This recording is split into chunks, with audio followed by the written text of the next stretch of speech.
Sit back and get ready to have the most fun you ever had with an electronic device.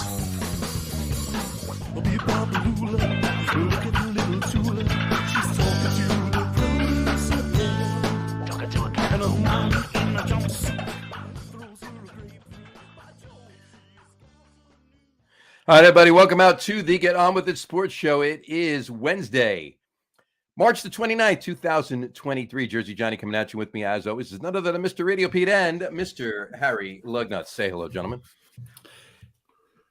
Greetings. Peace and love, everybody.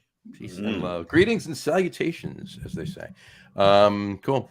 How are you on this fine Wednesday, late March evening? Very good. Have a show this Saturday, April 1st. It's not an April Fool's joke. Log will be playing at Moe's Barbecue in Englewood, Colorado. 9:15 Mountain Time. Be there. You heard it Very here nice. first. Englewood, Colorado. Which is better, Englewood, Colorado, or Englewood, New Jersey? Or Englewood, California? Okay. Englewood. It's Englewood, California. Oh, Ingles, not Engle. California is, yes, an I. Exactly. Englewood, New Jersey, and Englewood, Colorado.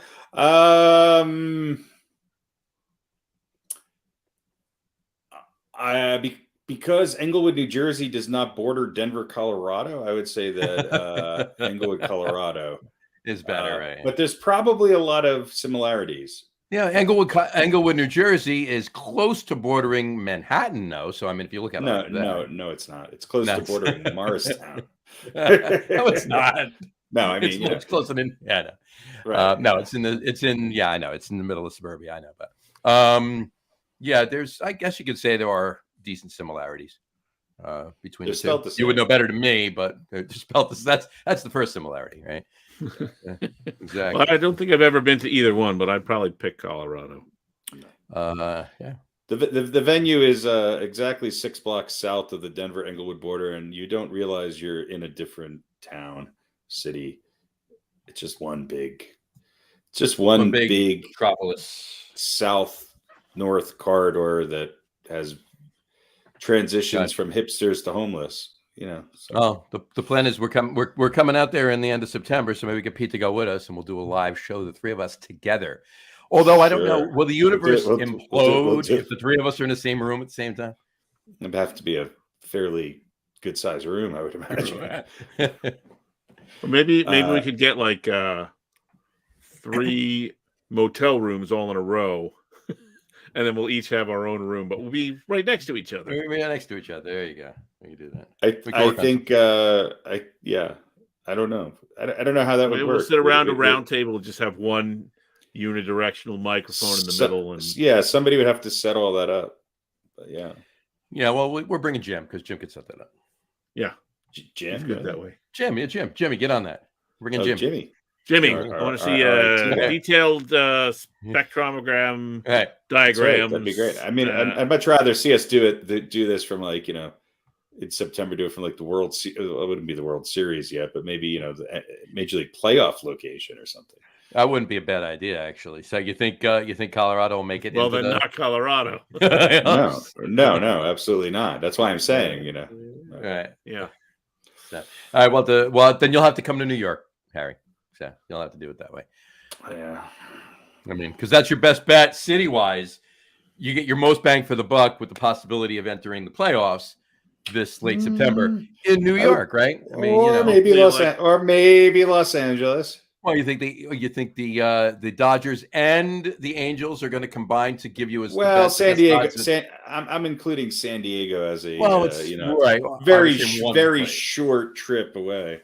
90 minutes. I would put my money on more teams from Southern California getting in than from New York.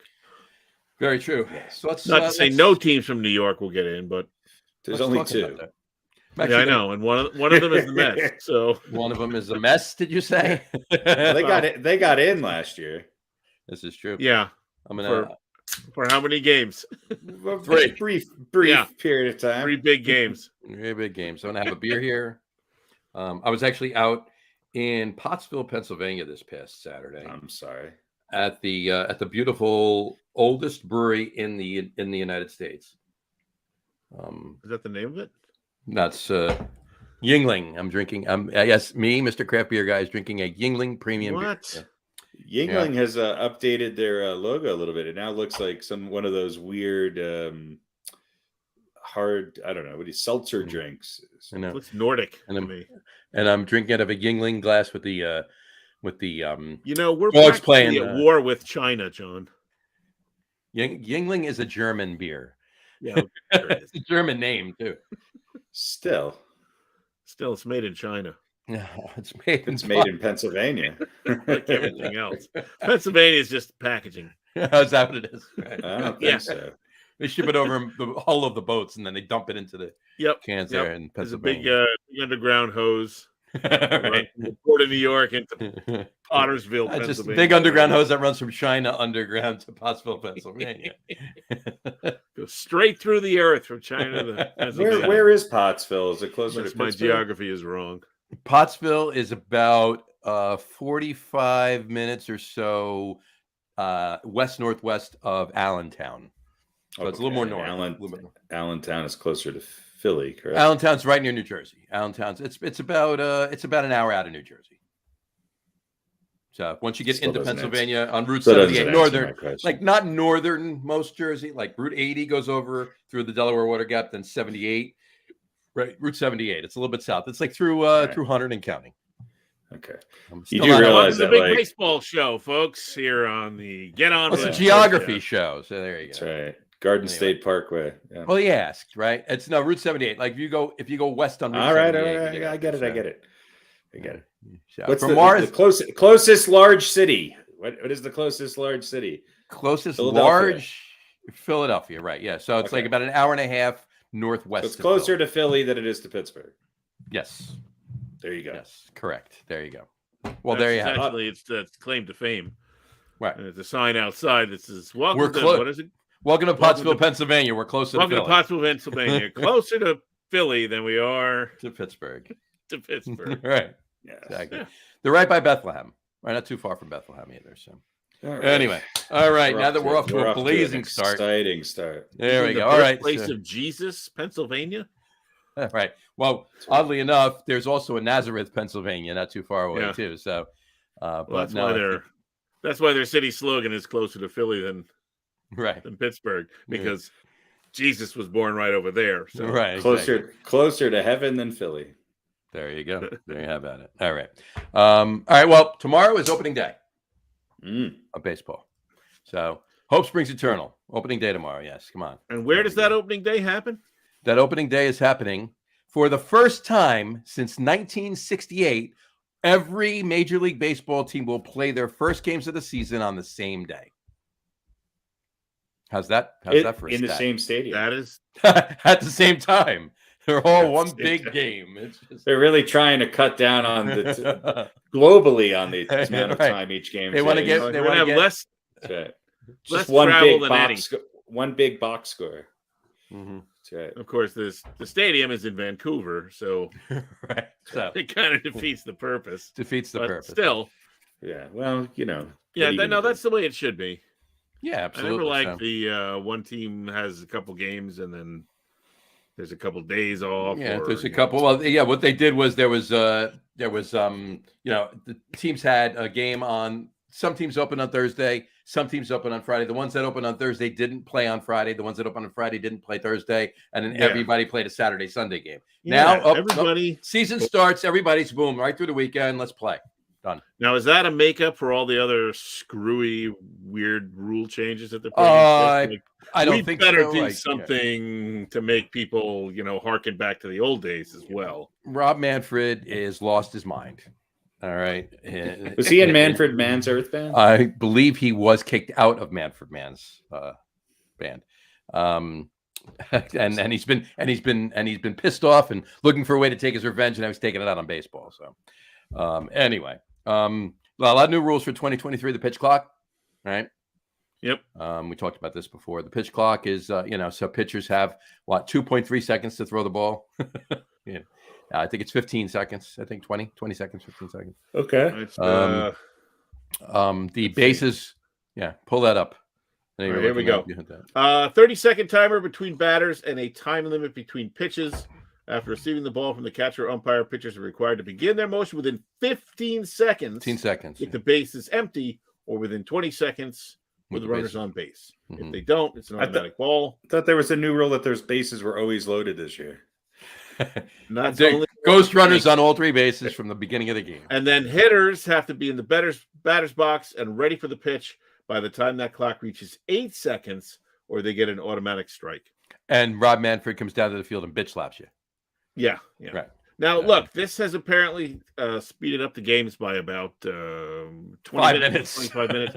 No, it's actually apparently 2.5 minutes. The game times are down by quite a bit. So this is actually working. It's working, but was it necessary? I don't know if that means it's a good thing. Yeah.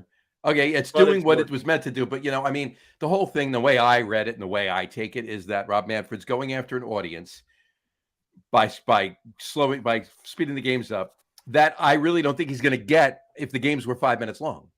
He's looking for the younger audience, and they're obviously their attention span in the younger audience is, clearly not where everybody else's should be or where theirs should be.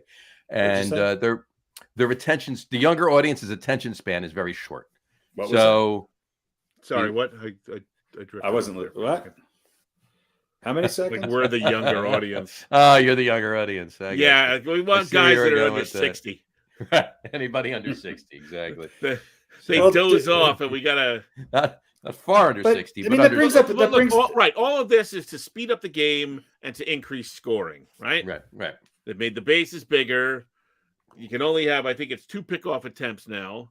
So runners are going to be highly advantagized, if not incentivized, to steal. Right? Is advantagized the word? I like it. I think we're going to use it now. It's advantagized. I'm writing that down.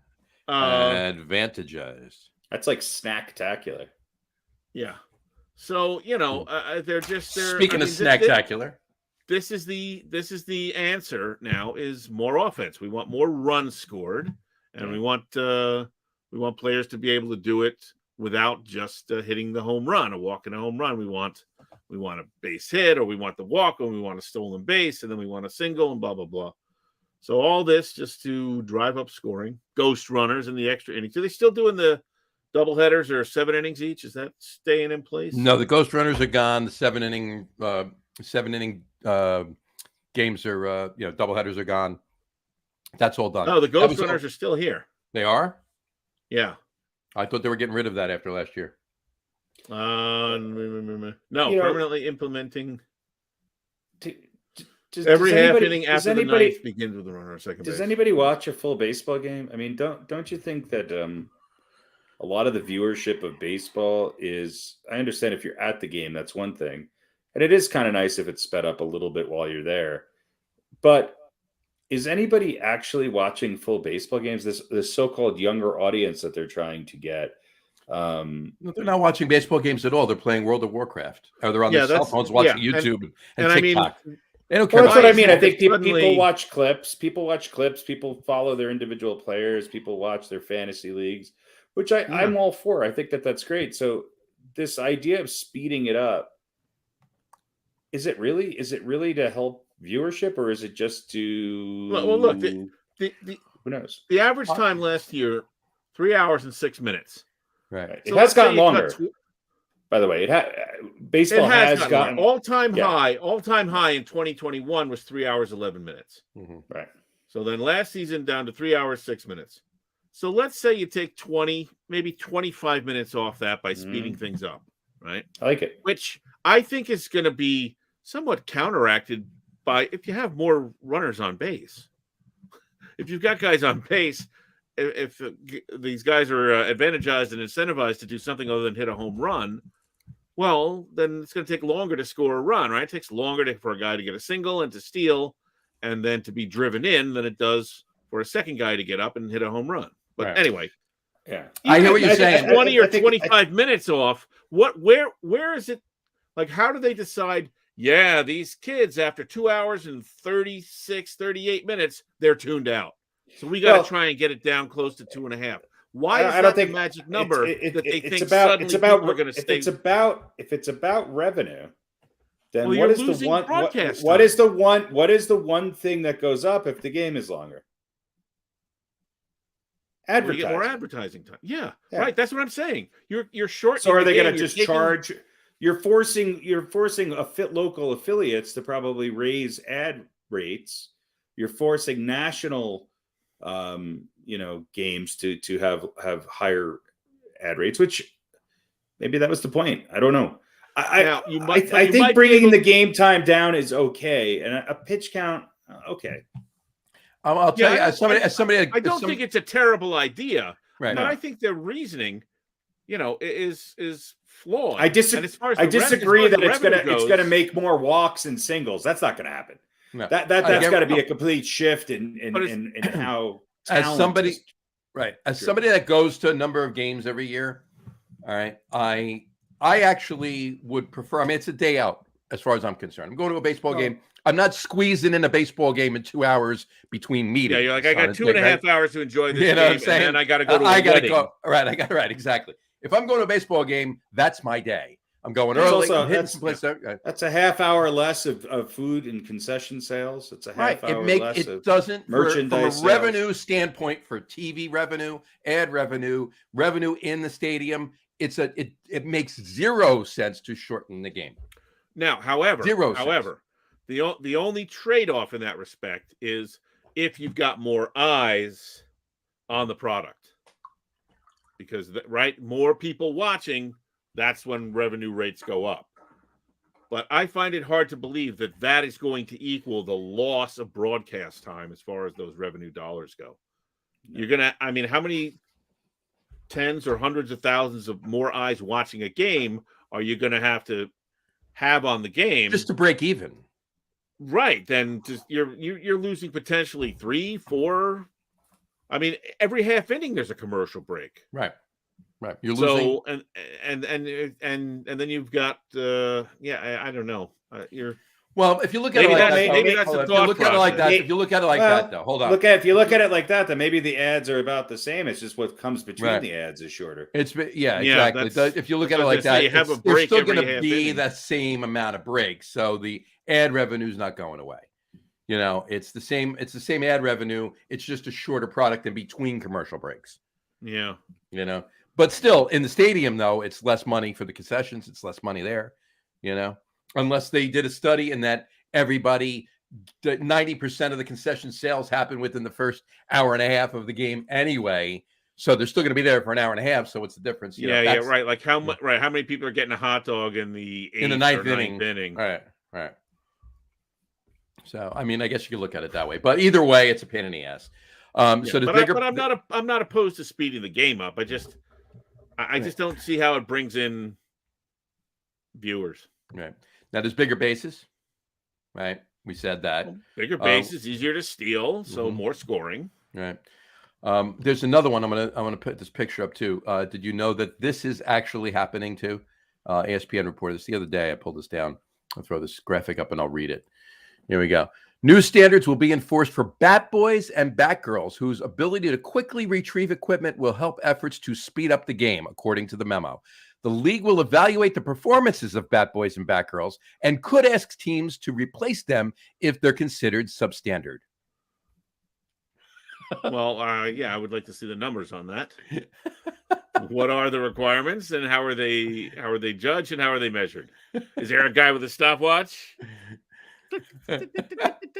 Who's standing there watching the bat boy go get a ball from behind home plate? Or maybe it's how many like foul balls down the line they miss. Right. If it gets past the then they got to go run into the outfield and the players got to come over and grab it and 3 of those and you're out, Johnny. That's it. They get called into Showalter's office after the game. Freddie, you missed that one down the line. Harry, you stumbled and fell down running over to get the bat that one time. That cost a lot of seconds. You guys got to shape it up or you're out. You go right down to AAA. Called into Showalter's office to get yelled at as a bat boy. And bat girls. Disciplined by major league managers. Unbelievable. Or they do what's the scene in Bull Durham where the guys are in the showers and what's his name? Costner tells the manager, "Their kids scare him," so he throws the bats in. Throws the bats in the shower, right? It's just a simple game. Right? So he does that with the Bat Boys and background. Gets them all in the trainer's room, throws a bunch of bats down. This is a simple job. Hey. Pick up the bat. You hand the player the bat. Scare them into better performance. They go to spring training too to work on their timing of going like this. Yeah, run drills and everything else. Sure. Yeah, they'll have like a combine day for bats kids. Right. Bat boy, bat girl combine. All right. Yeah, how do you like to be the guy in the Major League Baseball office who makes that call? Yeah, sorry, kid, we gotta let you go. You're too slow. Listen, that kid that was at third, you gotta go. Let him down gently. Mm-hmm. Unbelievable. All right. Well, we will. We'll see how this progresses as far as that. Obviously, we'll keep an eye on it this year. I'm actually going to keep an eye on the whole Bat Boy thing. And Batgirl thing. I want to see if that actually does materialize. I wonder who gets fired. I want to see that. Definitely want to see a report on that. All right, but okay. Here's we haven't gotten to the big. To me, well, other than Ghost Runners, the biggest change is the death of the shift. Yep, as we know it, right? No now more. You got to have two infielders on either side of second base. Yep, and they all got to have their toes in the dirt. Yep. This is one of those examples where, okay, yes, you have an issue. So you create a shift to cut down on these guys, and they're making a lot of outs instead of hitting the other way or bunting or whatever it is. Instead of letting the problem solve itself organically, we're going to implement a rule, and now you can only play here and there. Now you can only play here and there. So we're going to de-incentivize any opportunity that players might have wanted to take to work on hitting the other way or bunting, because there was a big freaking hole over there. Right. And they can get a cheap base hit out of it. So now we're going to take that away and go, now it's going to be a video game where the players are always where the players are, or you have a couple of settings, right? Mm-hmm. You can set your infielders for double play depth, or they can guard the lines, but they're just basically pretty rigid now. Right. I think it's stupid too. But I think it's stupid, but I will tell you this though. I still don't understand why more batters that face a shift, right-handers, can't hit the ball the other way. Can't hit the ball the other way. Why because can't they suck? Right.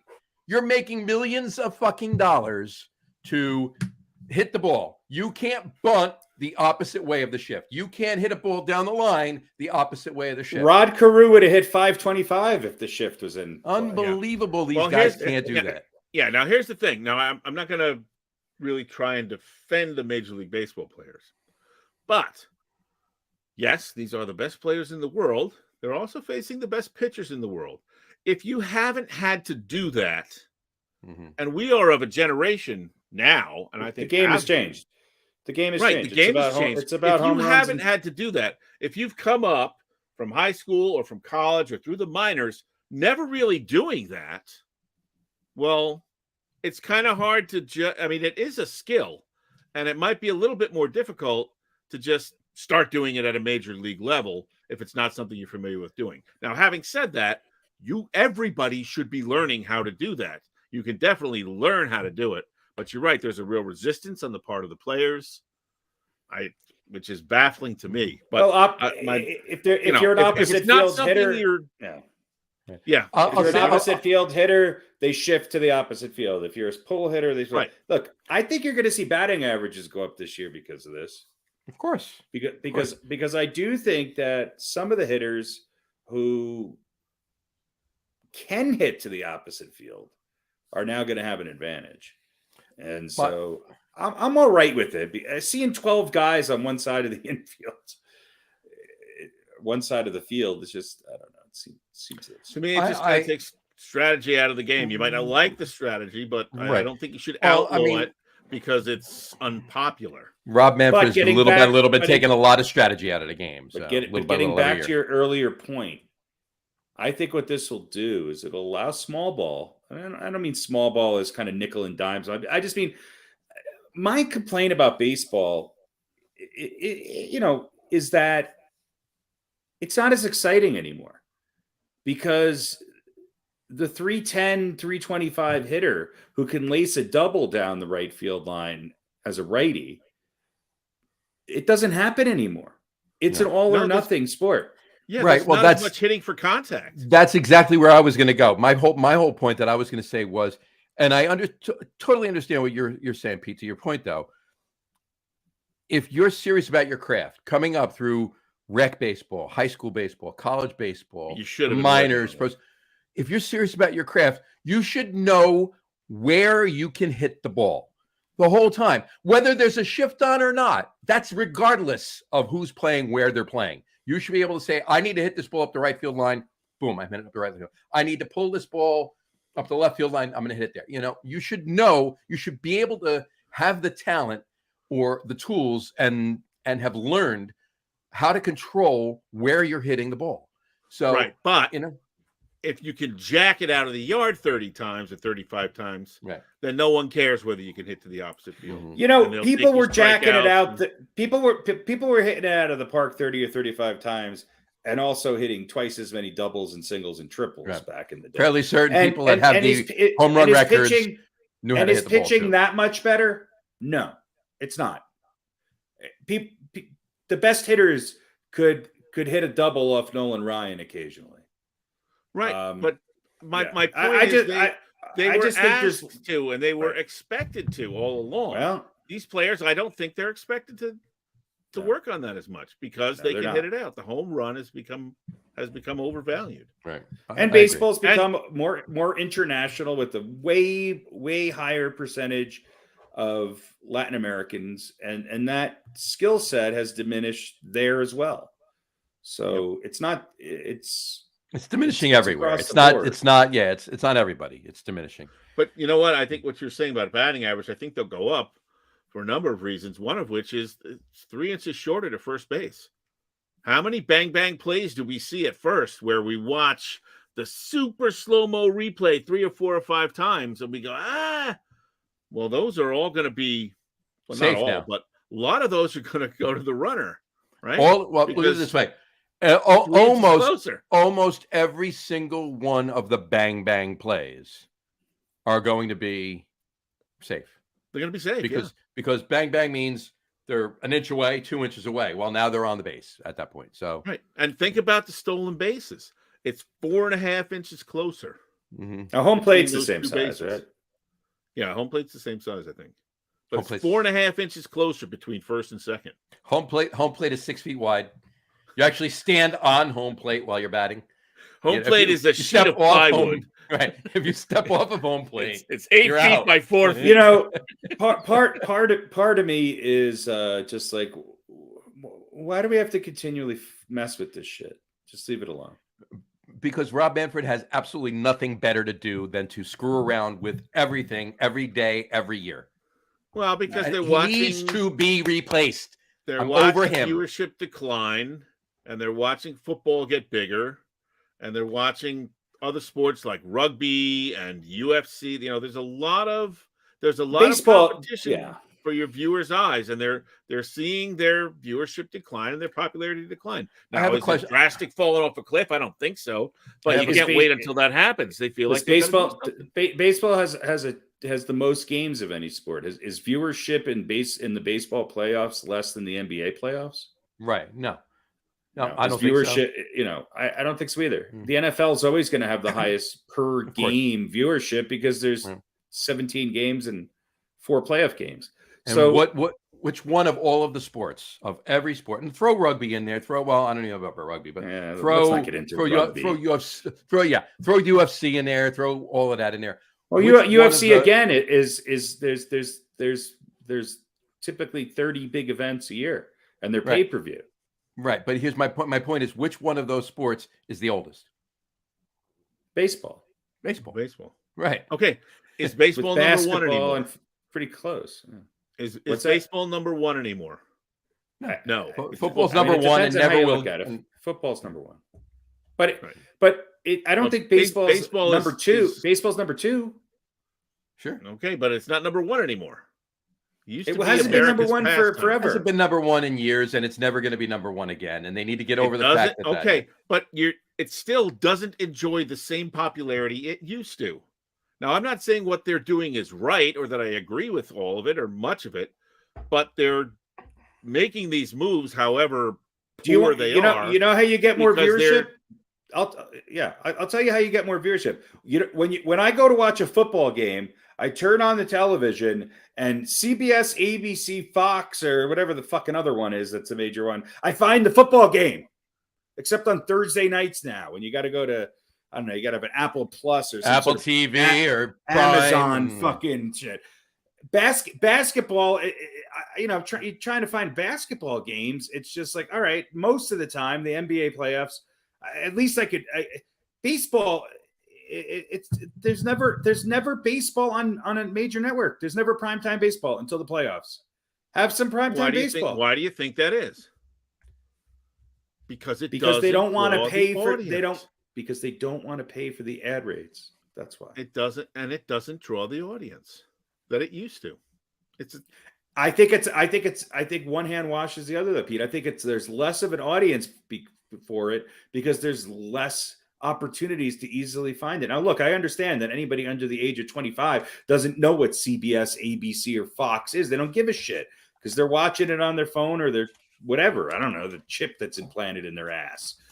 And they're watching TikTok videos or Twitter recaps of it. So I think it's moot. I don't think you're going to get more people watching. You got to worry about streams and how you can condense things into. I'm just saying that this is the attempt they are making, whether they're doing it right or doing something that's going to be effective or not. They're doing it. They're doing it because they're watching their product, become less, and they want to. Right.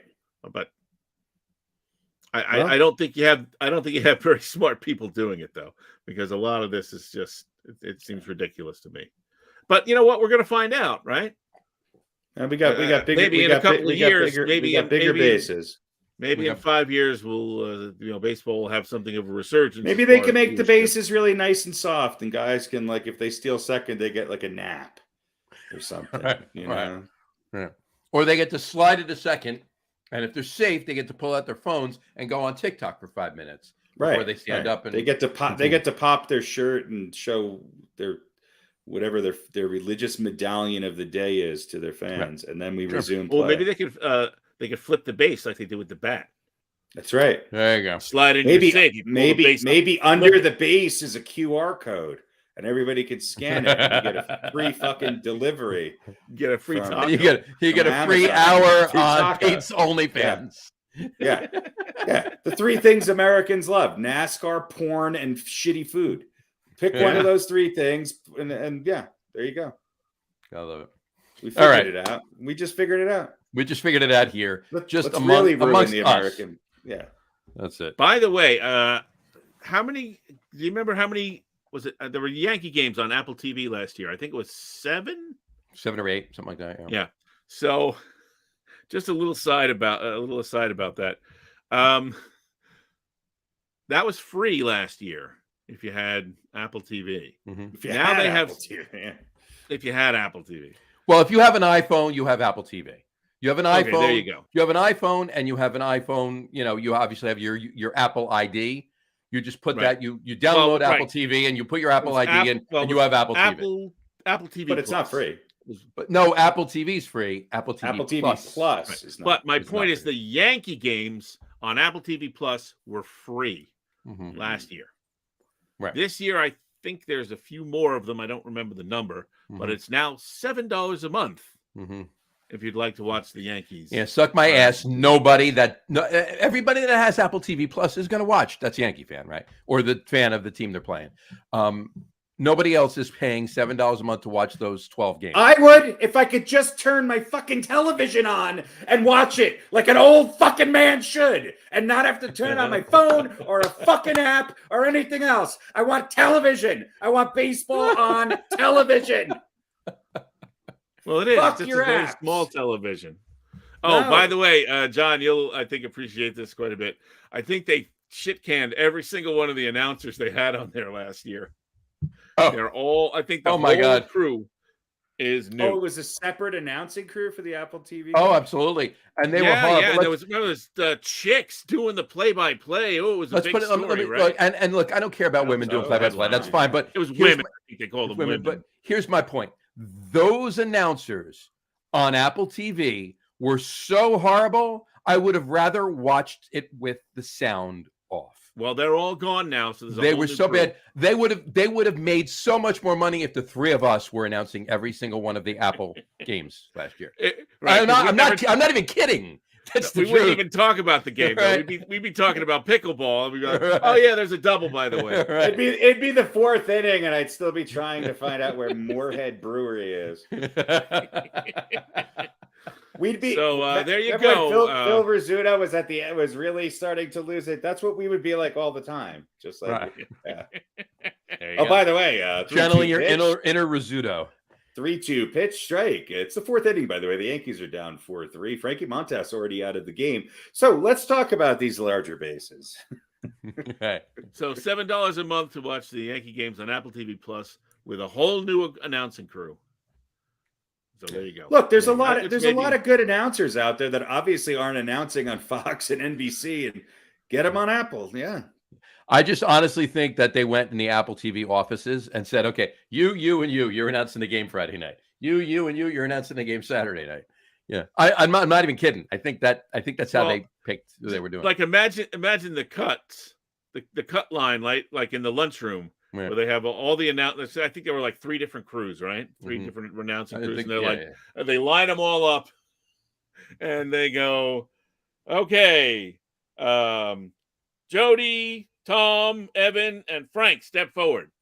There's no one with those names on the crew, so no one steps forward. Right. It's whoever's in the Apple store. It's at the Genius Bar. Backline, thank you very much. Yeah. And they just let them all go. I think they should just have celebrity, but not really like big name celebrities. Like, they should have like Terry Gross from NPR like announce a game, How about, How about just do like the baseball or the Monday Night Football game with no announcers? Just let the ambient crowd noise. Right? If you've got a 70-inch TV and you're sitting in a reclining chair and you're just watching the game, you hear the crack of the bat. No announcers, no talking, just the fans and the umpires. I want celebrities that have no idea, have absolutely zero clue as to how baseball works announcing the games. How about non-celebrities that don't know how baseball works? No, that's horrible. 3 of them right here.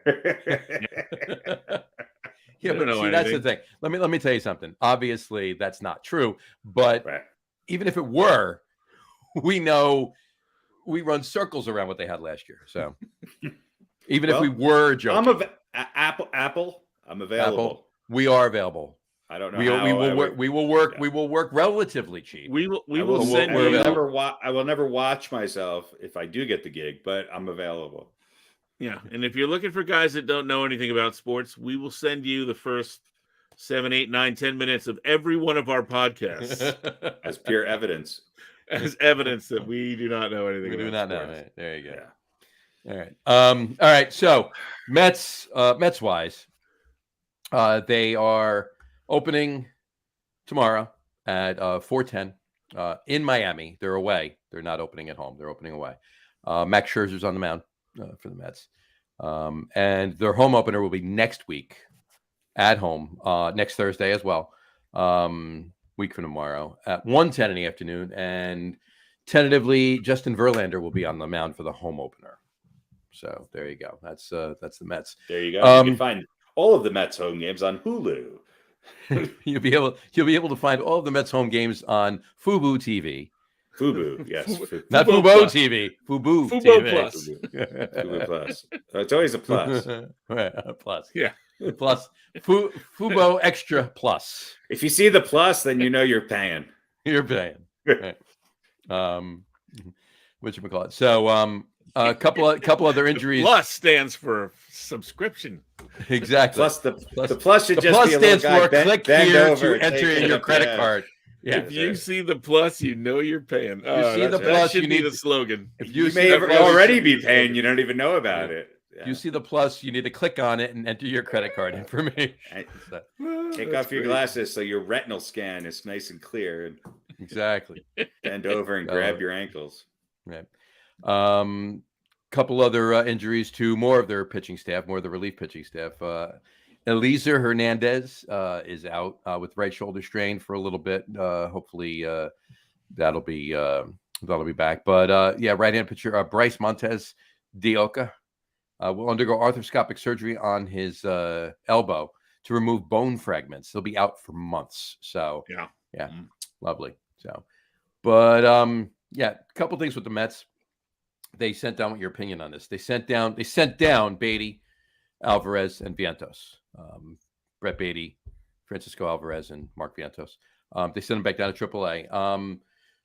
They basically said they want more so for Brett Beatty, but anybody else, they want more time to work on the craft, more time to hone them. They don't want to rush them along. They have people in place. Like when it comes to Brett Beatty, Eduardo Escobar's, he was absolutely fine at third base last year. There's no reason to rush Beatty along. That's obviously he's the third baseman of the future. Right. So why rush him along? Let him work on his defense a little bit. He had some errors in spring training. Killing it with the bat, it was great, but okay, it's not just about offense; it's about defense too, right? So, unless you're going to score 30 runs a game, you need to play defense. Well, unless you look at the Mets at the end of the season and the playoffs last year, and then you go, I don't know, it might be about offense. It might be about offense a little bit as well, yeah. Like how many runs can those errors really account for? But yeah, right. But I'm just curious, your opinion. How much rope do you think they're going to give Escobar before they bring Brett Beatty back up? Did Escobar? He got a bunch of clutch hits, right? Every time I turned on the TV, he was hitting a double to drive in a run. Now he didn't have a good. He wasn't a high average. Doesn't hit for a high average or anything, but right. He got some hits in clutch. I think they'll go. He's fine. Let's not rush the kid. And as long as he doesn't get hurt, they'll give him whatever time Betty needs. Right. I agree. I think they did the right thing there. I think giving them a little bit more time. Because if the kid comes up and he can't hit because he's thinking about his defense, well, now you're affecting, right, the thing that he does better, right, the half that he does better than the half that he does worse. You're affecting his hitting because he's thinking about his defense. Then maybe he's not doing either one particularly well. Exactly. And then his confidence is shit. Exactly. And then you're going to send him down because he's failed, rather than go down and work on the part of your game that needs work, which is your defense, because we know you can hit and you'll be back up. So 100%. I totally agree. Harry, you feel the same way? Sure. All right. I thought so. All right. All right. Moving on to the Yankees. The Yankees will open up their series, their season, I should say. Home opener. I love that. Harry, sure. I think you need to do a separate podcast each week. Harry on the Mets.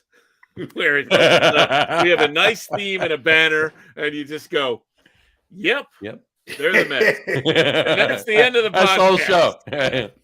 Yeah. And then I wax poetic about Lee Mazzilli. Right, of course. You come on and you go, what's the old Chevy Chase? Francisco Franco's still dead. Edwin Diaz is still not pitching. Let me talk to you a little bit about Lee Mazzilli. Yeah. 8, 9, 10 minutes, and then you're done. That's it. Yeah. I would pay plus to see that. Pay plus, yeah. Get on with it. The Get On With It podcast plus. That's YouTube, right. Podcast plus on YouTube. There you go. Right. So, all right. Sorry. Go ahead. That's all right. The Yankees will open up their season tomorrow at home at 1:05 p.m. Eastern time, and against the Giants. Playing interleague New play. York Giants. They're playing the New York Giants. Intersport play. That's actually right. Saquon's quite the power hitter. Saquon is, and he's pitching, so that's going to be amazing too. He's playing both ways. Yeah, he's got you. Anyway, they're starting against the San Francisco Giants tomorrow, and Garrett Cole on the mound. So. That makes sense. Here we go. But the big story Right. But the bigger story is Anthony Volpe, right? Anthony Volpe announced he's staying in the bigs. He's going to be the starting shortstop. How do you feel about that, Harry? I like it. I mean, obviously, I think you have to set your expectations realistic. Sure. I would love to see the Yankees lineup and where everybody's playing defensively stabilize compared to years past. Right. I don't know if that's going to happen because I think you're still going to see some juggling around, especially in the outfield right now. Maybe. I think a lot of these young guys who we saw a little bit the end of last year, you're going to see them coming in and out of things, and they're going to be playing 3 or 4 different positions, some of these guys. I mean, look, there's nothing new with me. I think the Yankees, I would love to see the Yankees. We've got one more year of Josh Donaldson's horrific contract that opens up a spot at third base. I wish there was a taker for Gleyber Torres because I think putting DJ LeMahieu at second base and allowing Volpe, I think that would help Volpe's development at shortstop. I think, or teach Gleyber Torres how to play third base, or let DJ play third. I mean, one way or another, Josh Donaldson's going to be a problem both with the rotation of the infield and the lineup. But Carlos Rodon's out, Severino's out, so we're going to see, just where this Yankees pitching is. I still don't think we have a legitimate closer. I don't think the Yankees middle relief is as strong as the Mets. I think the Mets signing Dave Robertson was actually a good pickup. Well, I agree with you, but I got a feeling that Dave Robertson is going to wind up becoming a closer more of the time than anything else. Yeah, maybe now. Yeah, I get you. But that's what I mean. I think they have more. They're able to overcome some of these injuries a little bit better than the Yankees. I don't think the Yankees are a better team than they were last year. I think they have the potential of competing against the Astros better if Rodon and Cole are healthy and they both perform up to their expectations. Doesn't mean that they'll win because the 1 and 2 on Houston might be better all the time, but it gives them a chance in the postseason. The same question marks I had about the Yankees lineup I have this year that I had last year. The bottom of their lineup is horrible. Yeah. Well, maybe not anymore because they're saying they're going to be batting Anthony Volpe in the ninth position. So I mean, look, I think that the big thing with Volpe is let him actually get to play shortstop and figure that out. If he hits 250, 255, 256 and drives in 65, 70 runs, it'll be a smash hit. But that's all I kind of expect from him. I don't really expect dynamic power numbers. I don't expect him to do what he did in preseason. I'm setting it very realistic. And I think it would be good for him and the Yankees. Look, if he's halfway as good as what he's projected to be, let him play. Let him play. There's no, as long as he's better than IKF, then let him play. There you go. I agree. I think he'll be. I think this was a good move. Yeah, the Yankees obviously did not go after a big free agent shortstop because of Volpe and Peraza to a certain degree. But look, I think the organization likes this kid, and I think that they've got his backing. He has their backing and Volpe, and I think that's what it's going to be. I also think that he has the potential of being a little bit more disciplined at the plate than some of their other prospects. But look, the Yankees prospects over the last 5, 6, 7 years, not so great. No, and he's a Jersey boy too. He is. Watchung. Watchung. Yeah, Watchung. Yeah. So there you go. All right. So opening day tomorrow for both of those teams, for every team. First time, like I said, since 1968, every team will open their first game tomorrow on the same day. All right. Couple other things. I wanted to read this. A couple other points of interest from the web here. I just wanted to announce this came out the other day. I thought it was interesting. Ken Griffey Jr. will be the 4th highest paid player for the Cincinnati Reds this season. Oh yeah, I saw that the other day. He's still getting paid. He's still getting paid from Cincinnati. He will make $3.59 million, almost $3.6 million, thanks to his deferred payment agreement of his contract extension with the Reds in 2000. So he'll be the 4th highest paid Cincinnati Red this season. So his feelings weren't hurt about that. Not at all. He's okay with that. Okay, he's good. He's fine. Yeah, I just thought maybe he was whining about something new. No. He's fine with that. Now that's only for another couple of years. Then he's done. Does he get a World Series ring if the Reds win a World Series? I don't believe so. Oh, okay, probably not. Probably not. No. And then the other thing I wanted to bring up was Daniel Murphy. Remember him? Yeah. Just signed a contract with the Long Island Ducks. Oh, good. That means I can go. And they're a roller derby team. So the Long Island Ducks, right? The Long Island Ducks are, they're part of the Atlantic. It's a partner league, right? Bud Harrelson is one of the owners of the team. Yeah. And of course, good old Wally Backman is the manager. So. Yeah, they get some major leaguers coming through at times. I think Ricky Henderson, he didn't play for the Ducks, but he played for the Bears. Newark, I forget the where Bears in Newark. The Newark Bears, yeah. Yeah, the Newark Bears. Yeah. And so they get, I saw Ricky Henderson play for the Bears. Saw Canseco. Which could Jose Canseco play for the Bears too. And in fact, Danny Cannell, former quarterback for the New York Giants, played for the Bears as well too. So that was funny. I pitched 4 games for the Bears. He did. Not that big a deal. Harry did. He did play. No, listen. You know what? That's a great. If you want to go to a baseball game and you've got one of those teams nearby and you've got young kids, that's a great experience. It's a 7-inning game. Not the Newark Bears. Well, I'm just saying. Park on Route 20, park on McCarter Highway, cross over. You could park at the Zanzibar across the old. I'm talking more about once you're inside. The Long Island Ducks, yeah. Yeah. Where do the Long Island Ducks play? Don't say Long Island. Islip. Islip. Okay. Yeah. So right by the court system, the courthouse there. So. But it's nice. It's a nice little stadium, and like I said, it's smaller crowd, shorter game.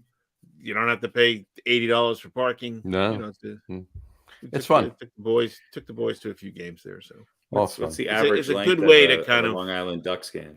I'll come out. We'll go to, especially if your kids are young, right? You don't want to necessarily trek all the way, depending on how far you have to go to a major league stadium and pay all that money for the tickets and the parking and all that. Yeah, they're not there for the game. Right? Yeah, you're there so that you can get out of the house, and they're there so that they have a hot dog and some cotton candy. Right. And there's only so much food you can stuff into them before they start to get cranky. And so if you walk out of a Ducks game in the 5th inning because your kid is screaming and you can't hit him in public and all that, it's fine. It costs you whatever, $25 as opposed to whatever it costs to go to a major league game. So yeah, I'll come out. And we'll go to a game on Daniel Murphy. Go see Daniel Murphy play at some point this year. Boo the shit out of him. Boo the hell out of him. Right. Exactly. All right. I got a couple of opening day fun facts for you, but let's do it in the form of trivia. There's no contest here. I'll throw it out there. You don't answer. It's for both of you. Whoever answers. If you don't, I'll give you the answer. So just three. Opening day fun facts. Here we go. Number 1, I'll throw this out there. If you know it, answer. If you don't, I'll tell you. Who holds the record for the most opening days? Sorry. Who holds the record? Who holds the record for the most opening day starts? That's a pitcher, obviously. Greg Maddux. That would be incorrect. Pete? I'll say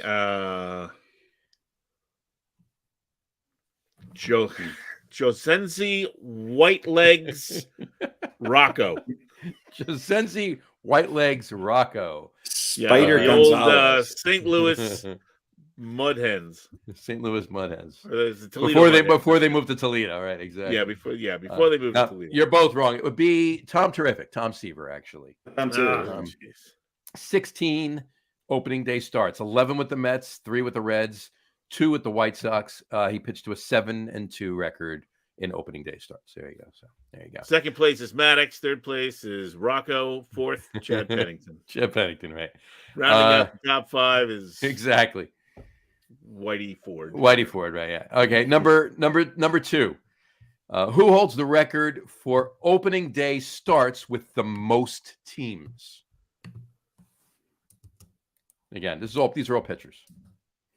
Who holds the record for most opening day starts with the most teams? It's got to be somebody like who was played on a lot of teams, Gaylord Perry or somebody like that. Gaylord Perry would be correct. There you go. And he played. Didn't he play for just about every team? I think he pitched for 18 teams. He opened for 5 teams. He opened for the Giants, the Indians, the Rangers, the Padres, and the Mariners. How many teams did he play for, though? I thought it was like more 12. than that. Yeah, it's more than that. I think 9 or 10 actually. It might be more.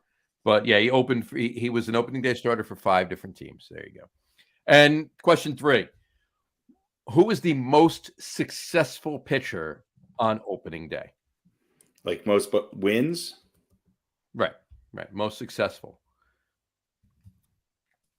Well, I mean that could be.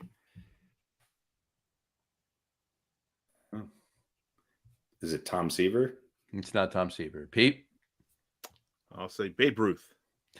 No. It is Walter Johnson, actually. Really going back. Walter Johnson. He's also playing for the Long Island Ducks this year. He is. 14 starts with the Washington Senators. He had 7 shutouts on opening day and pitched to a 9-5 record. Isn't that the main character on Breaking Bad, Walter Johnson? Walter Johnson, right? Exactly. All right. Prediction time. Oh boy. Prediction time. Let's get this going. All right. We're going to start with Harry, and we're going to start with the NL East. I need the team that's going to win the NL East and what the record is going to be. That's what we need to do. Oh boy, record too. Mm-hmm. You know what? They're going to do it. I know you guys are the Mets guys. I always seem to be the guy who picks. I think the Mets win it again this year. Right. Again. I think they win 95 games. So 95 games. So 95 and 67. There you go. All right. Pete. I think it's going to be the Philadelphia Phillies. That's who was my second choice. There you go. Yeah. And what's their record going to be? I think they're going to win 96 games. 96 games. So 96 and 66. All right. Of course, I'm going to say the Mets are going to do it, and I believe that they are, and they're going to win 98 games. They're going to go 98 and 64. There you go. All right. National League Central, Harry. I mean, there's only one team in that division. The Cardinals. Mm-hmm. And the record? I think they win 94 games. 94 and 68. All right.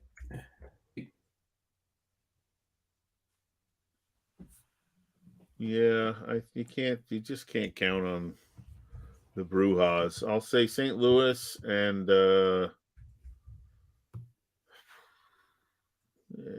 I'll say they win 92. Say they win 92? All right.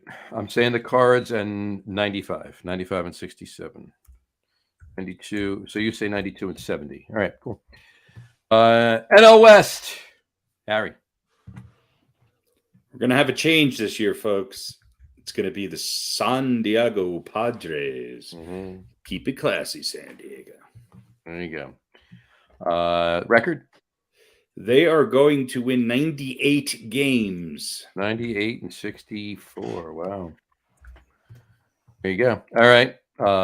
Pete? It better be the Padres. with their recent additions and some of the Dodgers subtractions. I'm going to say San Diego. I think they win 101 games. Wow. 101 and 61. All right. I'm going with the Padres as well. I'm saying 97 games they're going to win, actually.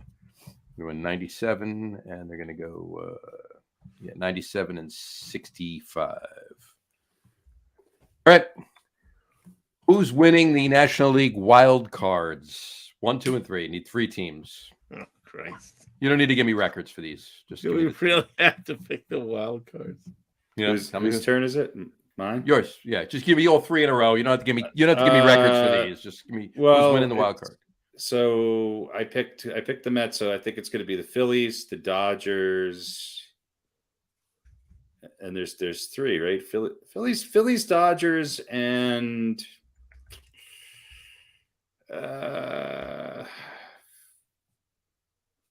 Braves. I was going to say. No love for the Braves. There you go. All right, Pete. All right, Phillies, Braves, Dodgers. We got the same. I mean, Mets, Braves, Dodgers. Sorry, Mets, Braves, Dodgers. Right? Yeah, Mets, Braves, Dodgers. And I'll throw that in there. Wait, yeah. I picked Philly to win the division. Yes, you did. The Phillies going to be tough this year. I think. Yeah, we'll talk about that later. But yeah, they got a good team. They do. I'm going to say the same thing. I'm going to say Phillies, Braves, Dodgers, same in that same order. Phillies, Dodgers, Braves, rather, same as Harry said. Yep. Yeah, you guys are in lockstep there. All right. American League. Harry, kick us off with the East. Who's winning the East and with their records? Last year I was high on the Blue Jays. I don't know if they've done a few things in the offseason. You know what? I think the Yankees are going to win the East again. I'm going to go with the New York Yankees. And they're going to win 96 games. Yankees 96 games, you say? Yeah. 96 and 66. All right. Pete. I feel like the Blue Jays underperformed a little bit last year. And they had a lot of injuries. And every team has injuries. Right. Yankees, finally brought in another top-notch pitcher. They should win this, but I'm going to pick Toronto. I think they're going to win 95 games. A lot of people are with you. 95 and 67. All right. And I'm going to say Yankees 94 games. All right. American League Central. Harry. The Cleveland Steamers. Steamers. And how many games are the Steamers going to win? I'm kidding. 94. So the Guardians, you're going with the Guardians? Yeah. All right.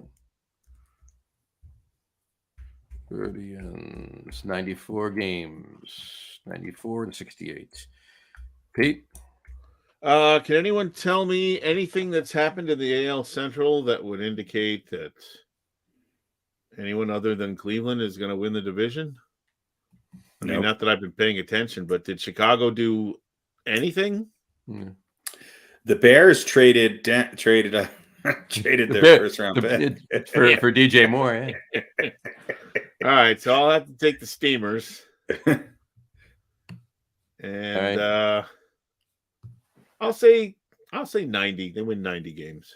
90 games. So they're going 90 and 72. Yes, 90 and 72. What did I say for Cleveland? How many did I give them winning? 94, you said. I'm going to go 92. I'm going to change that to 92. Sorry. 92. Ooh, so they'll have that same record as last year. Nice. 92 and 70. All right. And I'm with you on that. I already had it down as 92 and 70 for Guardians, 92 and 70. That's the record. AL West. Harry. The Dynasty, the Astros, they just keep trucking along. They're going to win 101 games. Astros are going to win 101 games, are they? All righty. Astros 101. 101 and 61.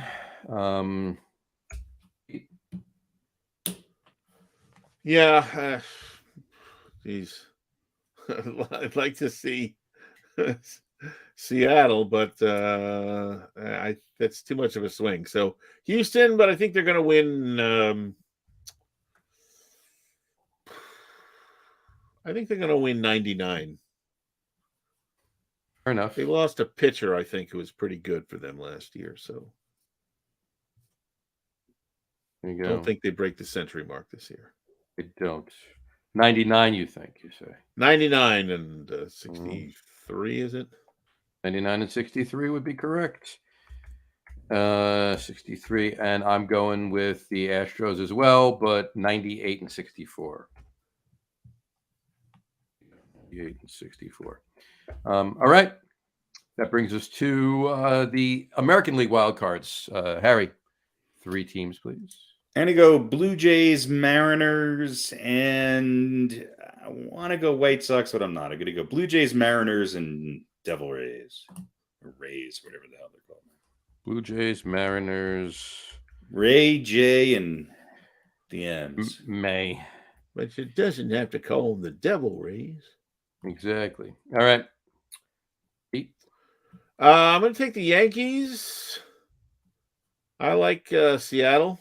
To repeat. And what happened to Tampa Bay last year? They were supposed to be better than they were. What did I miss? I don't remember. Were they just not good? They also had some injuries. Injuries, right? All right, I'm gonna go out on a limb here, and I'm gonna take Baltimore. The Orioles. Look at you. I think they're gonna build on their surprise success of last year and end up getting the third wild card. Nice. Right. There you go. All right.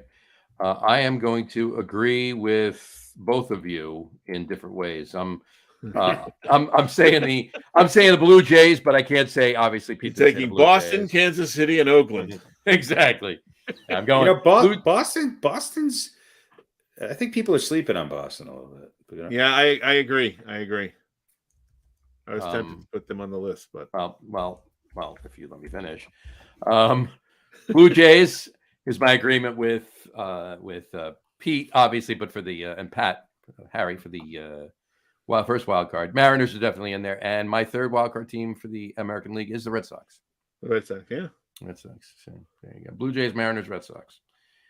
So 3 out of the East for both National League and American League. I'm going with. So as are you, Pete. And you're taking the Red Sox for both the National League and the American League wild card? Boston's going to win the National League wild card. That is a bold prediction, sir. No, that's fantastic. I thought I was crazy going with the Orioles. Mets, Phillies, and Braves. The Mets, Phillies, and Braves in the National League East. I got the Washington Senators winning the American League wild card. I got the Yankees, Blue Jays, and Red Sox in the American League East. I got the Red Sox winning the National League wild card and the Senators winning the Super Bowl. I said the Easts. There was an S on the end of that. Easts.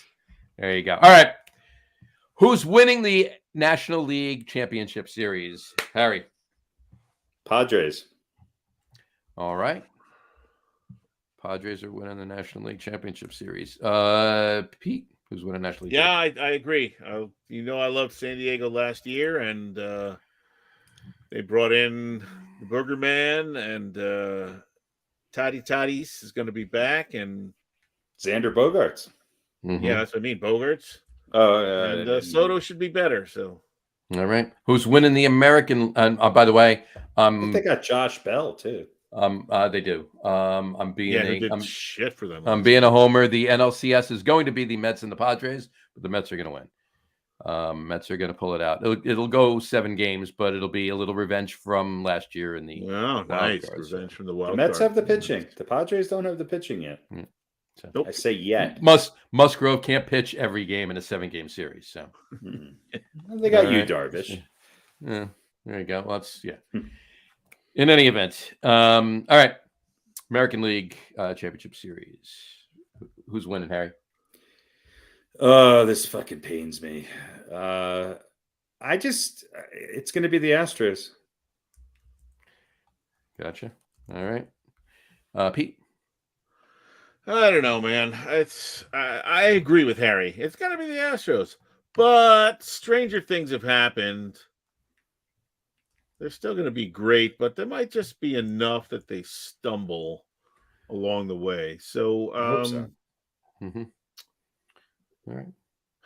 I'm gonna pick Toronto. You go with Toronto. Look at you. All right. I want to pick the Yankees because they're the Yankees, but right.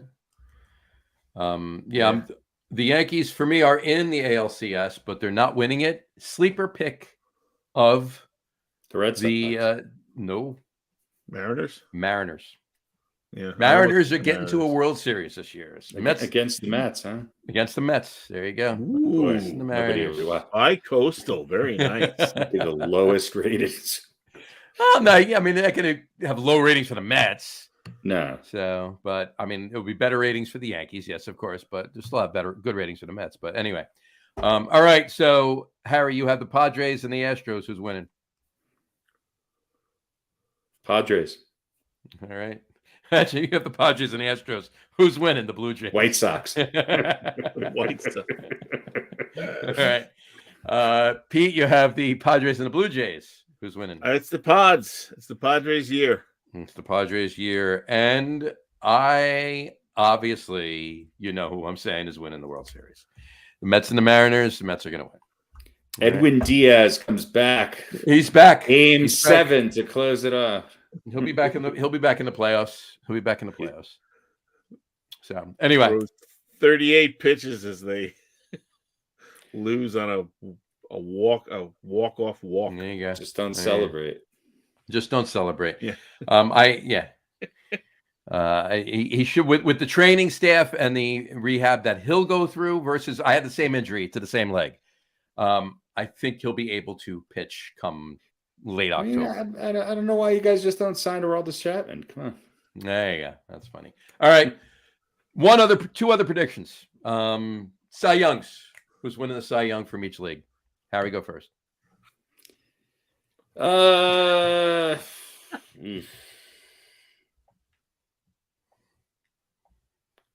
I think the Cy Young winner in the American League is going to be Framber Valdez from the Houston Astros. Framber Valdez. There you go. All righty. And who's winning from the National League? Me? Yeah, both. Pick both of them. I'm going to go out on a limb and go Spencer Strider from the Atlanta Braves. All right. Harry, Pete. American League first, please. American League. I will say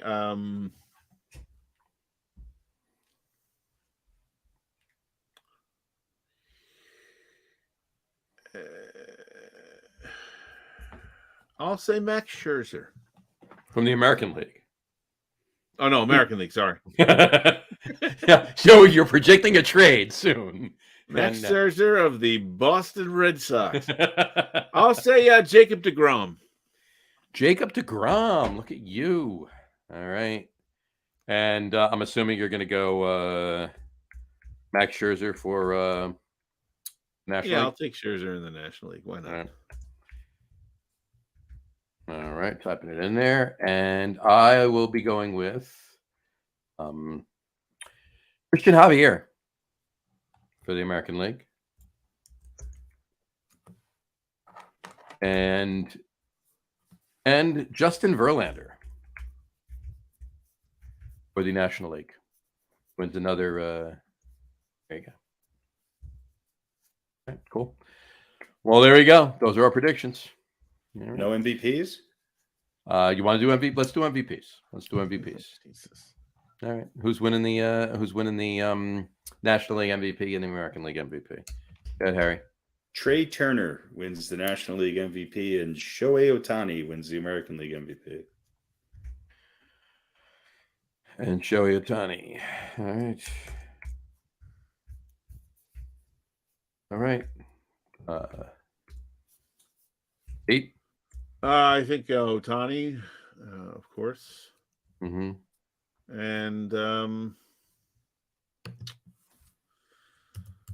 going to say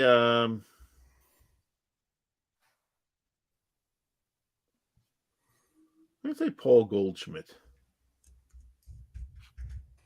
Paul Goldschmidt. Wow. Yeah. All right.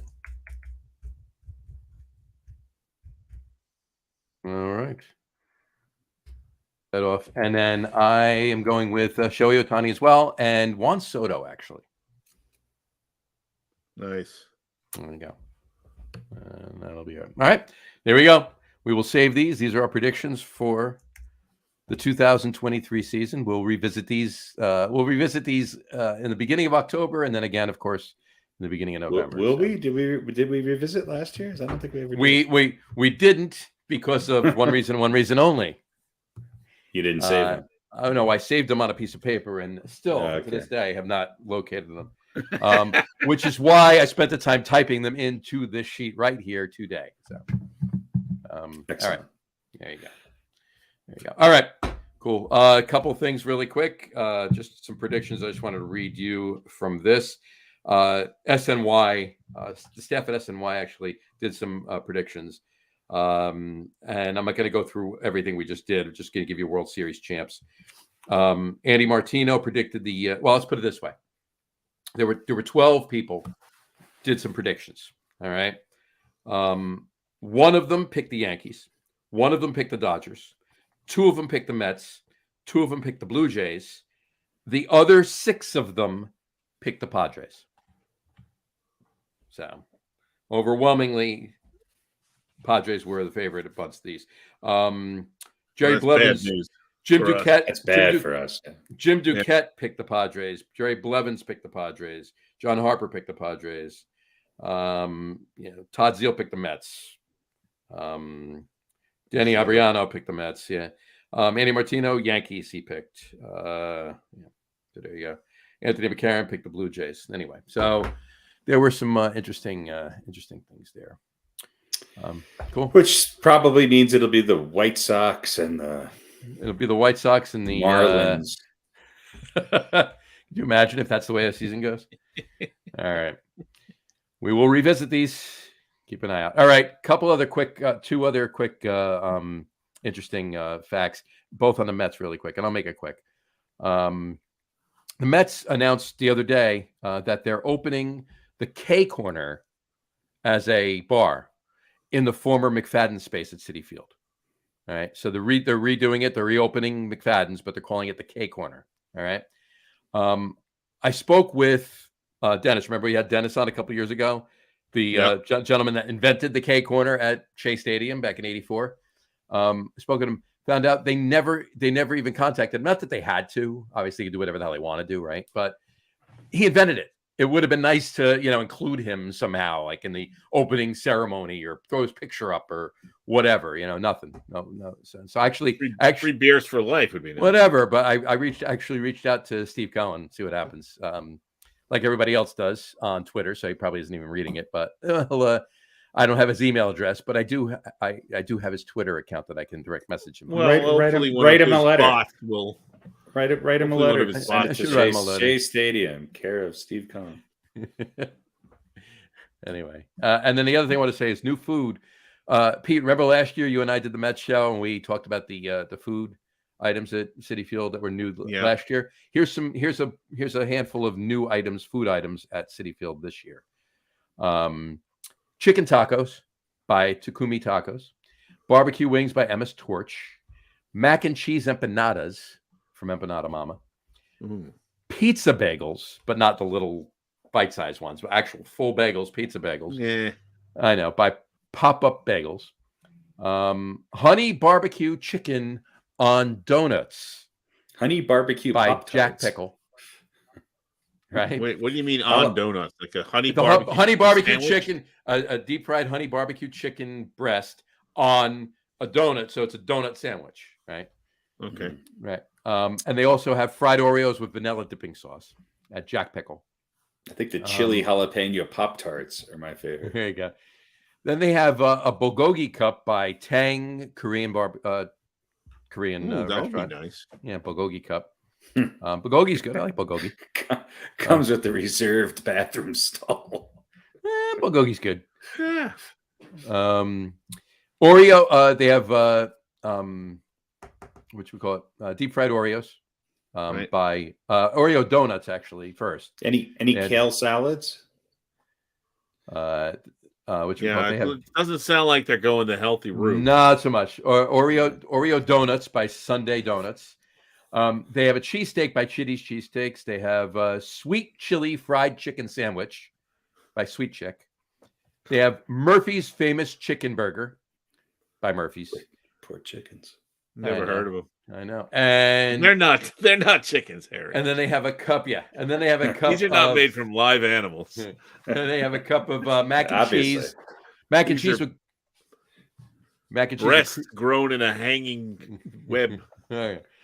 Mac and cheese in cups with croutons on the top by Sonny's. So there you go. Those are your new food items at Citi Field.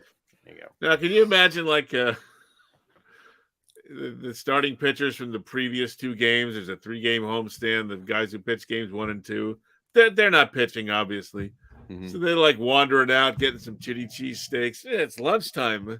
Getting a bulgogi bowl.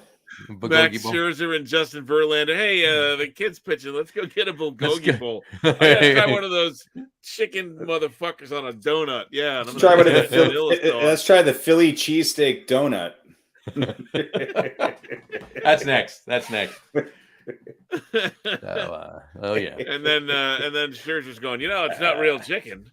Not real chicken. Well, in that case, I'll make it too.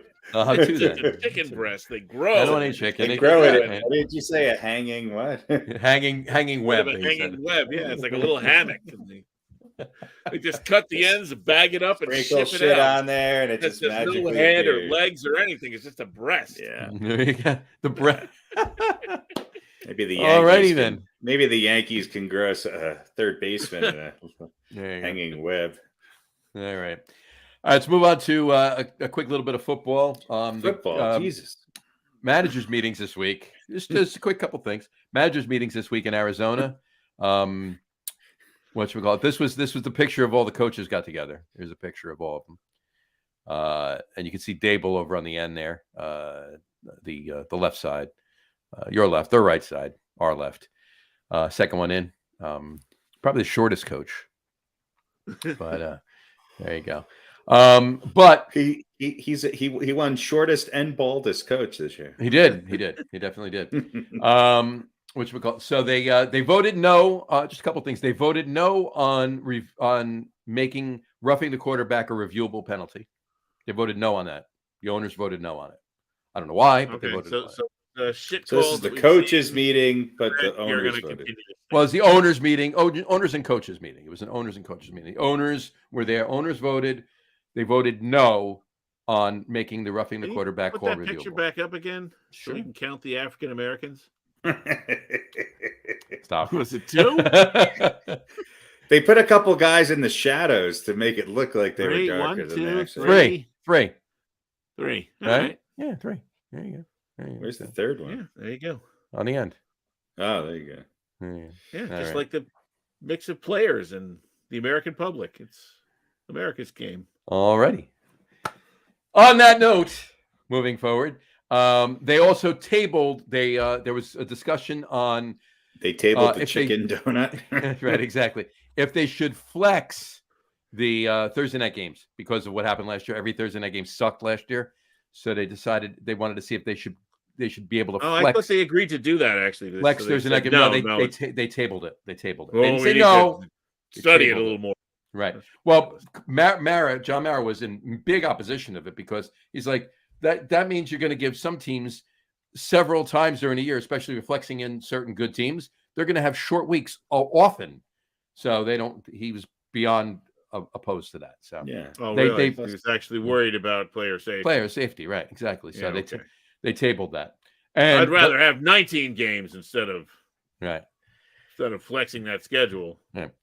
And they voted, but they did vote yes on using the number 0 on uniforms.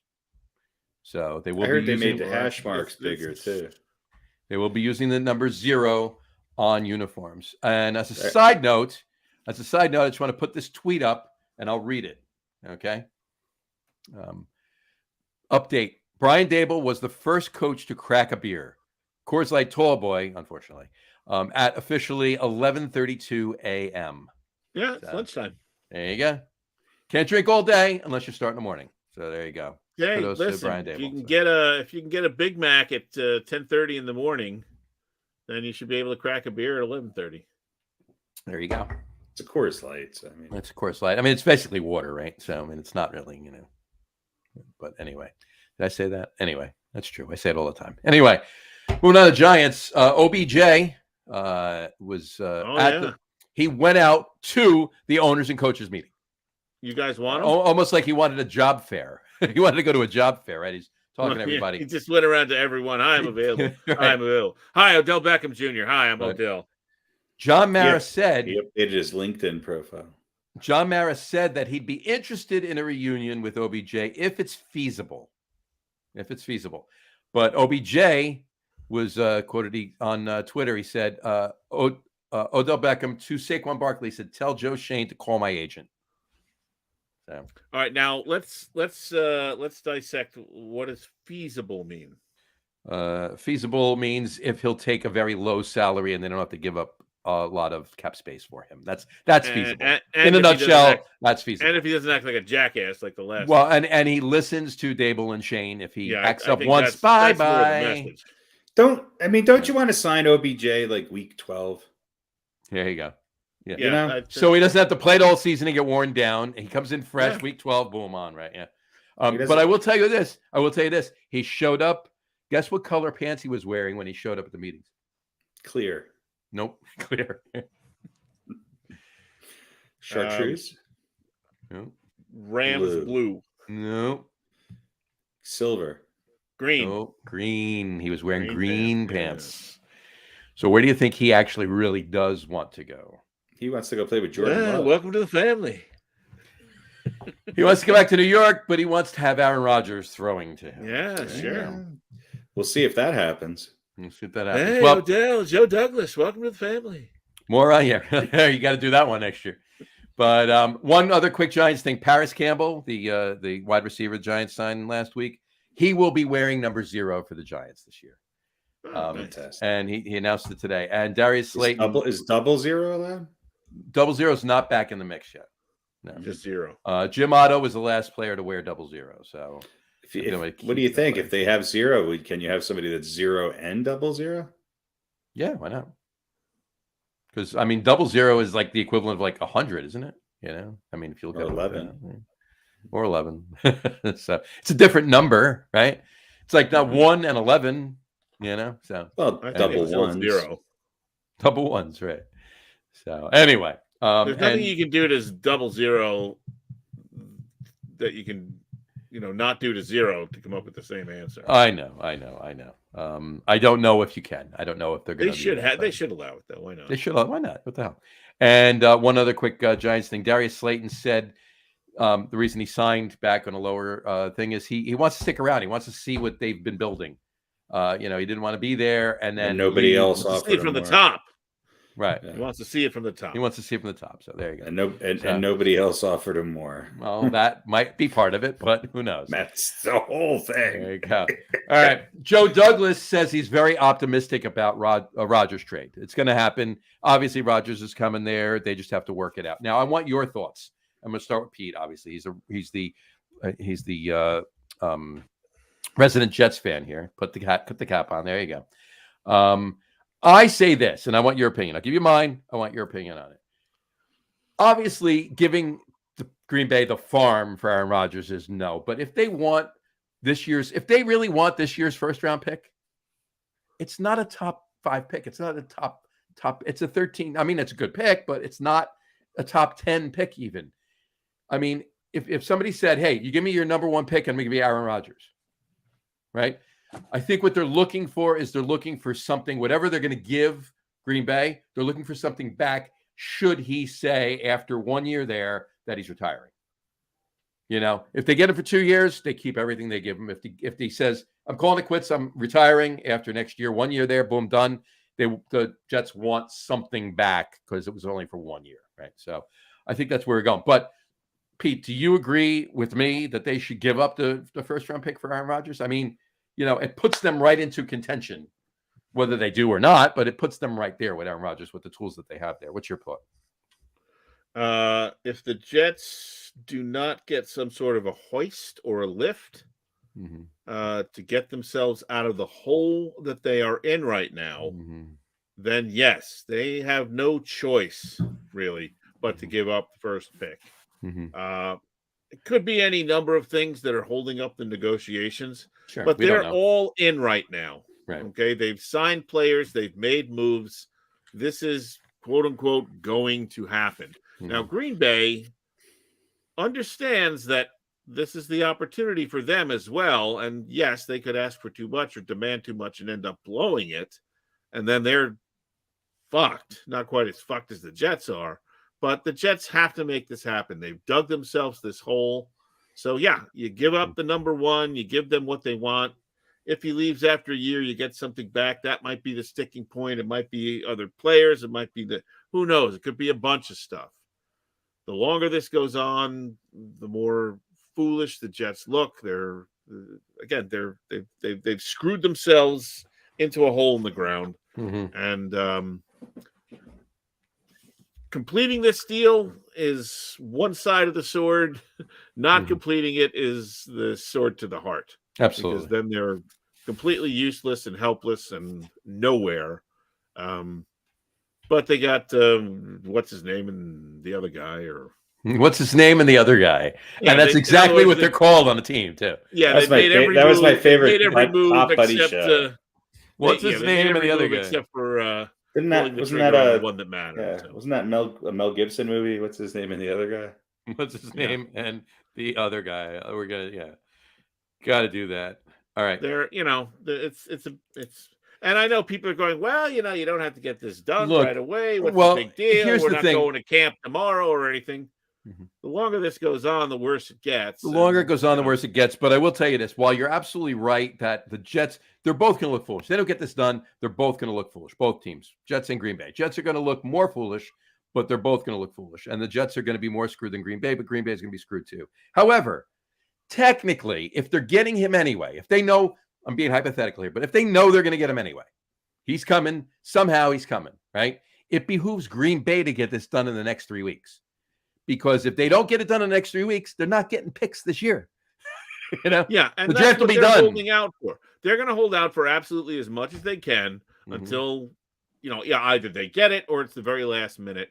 I'm sure they have deal A, deal B, deal C, all lined up and what they'll take and what they won't. So, yes, there will be a deadline for someone at some point. And for Green Bay, it seems like the one is that is the earlier deadline and the more important one for them, of course. Right. But along the way, it's just, the Jets are being held hostage and he's not even on the fucking team yet. And already they're getting a taste of the drama of Aaron Rodgers. And of course, Green Bay getting one last fucking shot of the drama that is Aaron Rodgers that they've been putting up with for years. So, whatever. Hooray.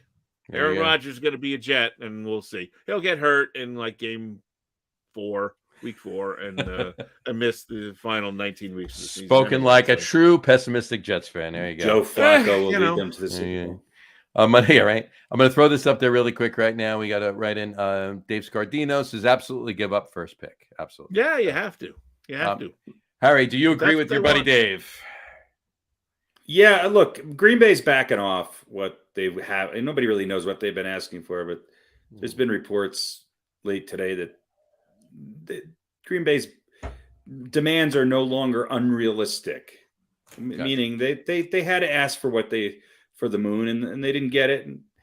And, yes, conventional wisdom would say you get it done before the draft, unless there's a scenario where the draft takes place and there's some sort of agreement based on draft picks and players that are taken and a built-in trade or something along those lines. Well, that could be too, but it's certainly not going to be for picks next year because, if Aaron Rodgers does go to the Jets, conventional wisdom has to tell you, logical wisdom has to tell you that the Jets picks in next year's draft aren't going to be as good as the Jets picks in this year's draft. True. Should. I think you'll see it get done. I think if I think one number one pick is fine. I think when you get into the 2 and 3 realm, then I think it starts to get a little questionable. Well, they traded Elijah Moore and they got a pick back from a second round pick back from him. So they have consecutive second round picks, 42 and 43, I believe. Trade them one of those 2 picks and the first round pick. Call it a day. We're looking at it from a get it done Jets perspective. I think Green Bay does realize that they're giving up 1 or 2 more years with one of the top, 6 or 7 quarterbacks in the league, and they want to get something for it. But if they keep him for another 2 years, then they have to pay Love. Then they have to pay Love before he even is the starting quarterback. They got it. Maybe they exercise his 5th-year option, and then they got 1 year with him on his rookie contract. Then they got to pay him. Yeah, they're going to move on, and Jordan Love's not the long-term solution for the Green Bay Packers. Or maybe he is. Or maybe he is. He isn't. Right now, I mean, probably not, but maybe he is. Who knows? In any event, I'm going to throw this up there really quick. Aaron Rodgers. This is a graphic. I'll read it. I'll put it up there. Aaron Rodgers versus every Jets quarterback ever. MVPs, Aaron Rodgers for every Jets quarterback ever, none. Aaron Rodgers for all pros, every other Jets quarterback ever, 1. Pro Bowls, every other Jets quarterback ever, 11 Pro Bowls. Aaron Rodgers, 10. 4,000-yard season. Aaron Rodgers has 10 4,000-yard seasons. Every Jets quarterback ever had 1. And 30 touchdown seasons, Aaron Rodgers has 8. Every Jets quarterback ever, 1. So Super Bowl championships, Aaron Rodgers won. Every Jets quarterback won. 1, right. And I might add, butt fumbles, New York Jets 1, Aaron Rodgers 0. I mean, so far. Yeah, he's not playing for the Jets yet. There we go. What you call it? Dave Scardino just said, I think the Jets will win at least 11 games with Rodgers at quarterback. I mean, obviously they've improved their receiving core. The Jets, I still think they have some questions on the offensive line. Almost every NFL team does. Yeah, I mean, I think somewhere between 9 and 11. I'm not sure this makes the Jets, it guarantees them a playoff spot. It guarantees them a playoff spot and a playoff win, and who knows? If they could, they got the right tools in there. You got a full season of Breece Hall without him getting injured, and then you have there's a lot of the receivers they have. You have Garrett Wilson and you have Alan Lazard and whoever else they get, maybe OBJ and Randall Cobb. Who knows? Yeah, we'll see. Will Rodgers show up for training? And they got Mercolis Hardman too. They picked up from Kansas City. The reason why Rodgers had such a down year is because he fucking didn't really start playing until week 6. So how much of a give a shit? Where's Aaron Rodgers give a shit in all this? Well, I don't know. I really just want to see him crash and burn. And it's not. I actually want to see the Jets do well. It's like a fantasy football thing for you. You want to. The more I learn about lose, but you want that one guy to do great. Right. The more I actually, this is the opposite for me. I want to see Aaron Rodgers suck, and I want the Jets to do well. I just don't like the guy. I just don't like him. Well, I think he's. One more comment from Dave Scardini says, does he want to come to Dallas, please? Yeah. There you go. Anyway, all right. And one other picture, Zach Wilson. They, there's those, time traveling cameras. So they caught a picture of Zach Wilson in a little bit into the future. Right here it says Zach Wilson after Aaron Rodgers introduces him to his vitamins. All right, folks, if you're listening on the Zach Wilson was Ozzy's guitarist.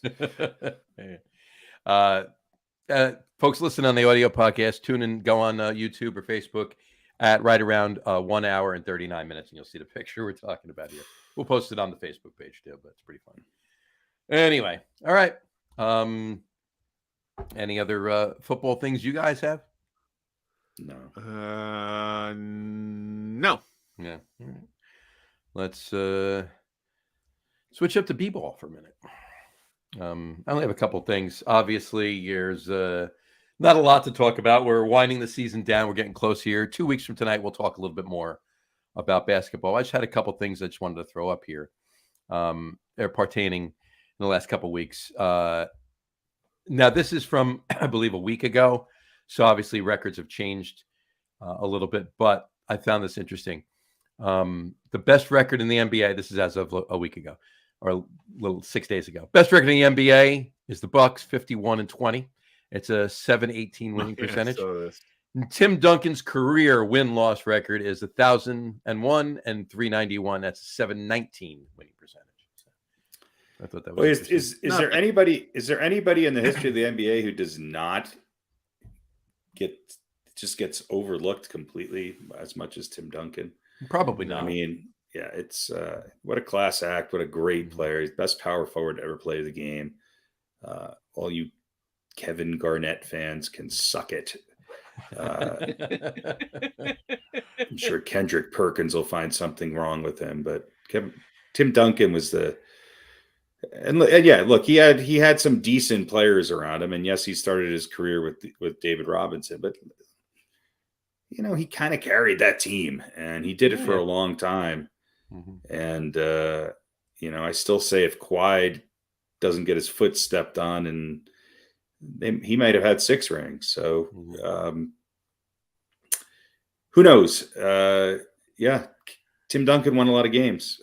Pop doesn't look so great post Duncan, does he? Not so much. And Dave agrees with you, Harry. That Tim Duncan best power forward. I'm assuming that's what he agreed with. Facebook and Instagram are just filled with all of these armchair experts about basketball, and nobody goes back to the 90s, let alone the 2000s. And I just feel like guys like Tim Duncan just get so overlooked. They do, and he does. That's for sure. He was one of the best. There we go.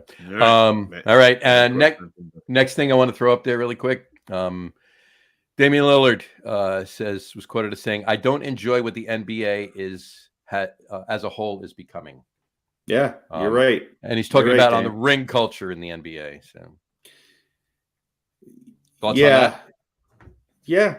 What is the ring culture? I think he means kind of build the team, build the bear teams. Kevin Durant, he's poking Kevin Durant. And I agree with him. Look, I admire Damian Lillard for staying in Portland. I would love to see him with a Denver Nuggets uniform on, though, just for a year, 2. We'll give you Jamal Murray, Michael Porter, and fucking 6 breweries, and come on over. But yeah, I mean, he's right. He's right. But you could split hairs and say it's always kind of been this way. It's just now the players are dictating it more. Yep. And I think they get hot feet a lot sooner. I mean, this is the first year where James Harden's been with one team in 12 years. Yeah. So, he's right. He's agreed. Right. Got one other thing that I want to bring up. I saw this and I thought it was interesting. And this is as of 13 hours ago. There you go. Very absurd stat. Atlanta Hawks stat, right? The Hawks are 1-1 in the last 2 games. They're 2-2 in the last 4 games. 3-3 in the last 6 games. 4-4 in the last 8 games. 5-5 in the last 10 games. 6-6 in the last 12 games. 7-7 in the last 14 games. 8-8 in the last 16 games. 9-9 in the last 18 games. 10-10 in the last 20 games. 11-11 in the last 22 games, 12-12 in the last 24 games, and 13-13 in the last 26 games. So win a game, lose a game, win a game, lose a game, win a game, lose a game. Friends, are you listening to this? Win a game, lose a game, win a game, lose a game. No, what's really amazing is they won 13 in a row, and then they lost 13 in a row. True. That was incredible. I thought John was going to say they were 5-5 in their last 10 and 12-24 in their last 20. All right. Exactly. Whatchamacallit. And regarding with you were saying about the ring culture, Dave just chimed in and said Michael Jordan would win with the four of us. Yeah. Look, I think MJ did have Pippen. He did have Rodman and Horace Grant, which people forget about Horace Grant. Yeah, good player. He did have those always annoying fucking little twerps who shot 3-pointers, and BJ Armstrong and Steve Kerr. The guy who won it with nobody, John Paxson, all those guys. Yeah. Phil, pick a guy.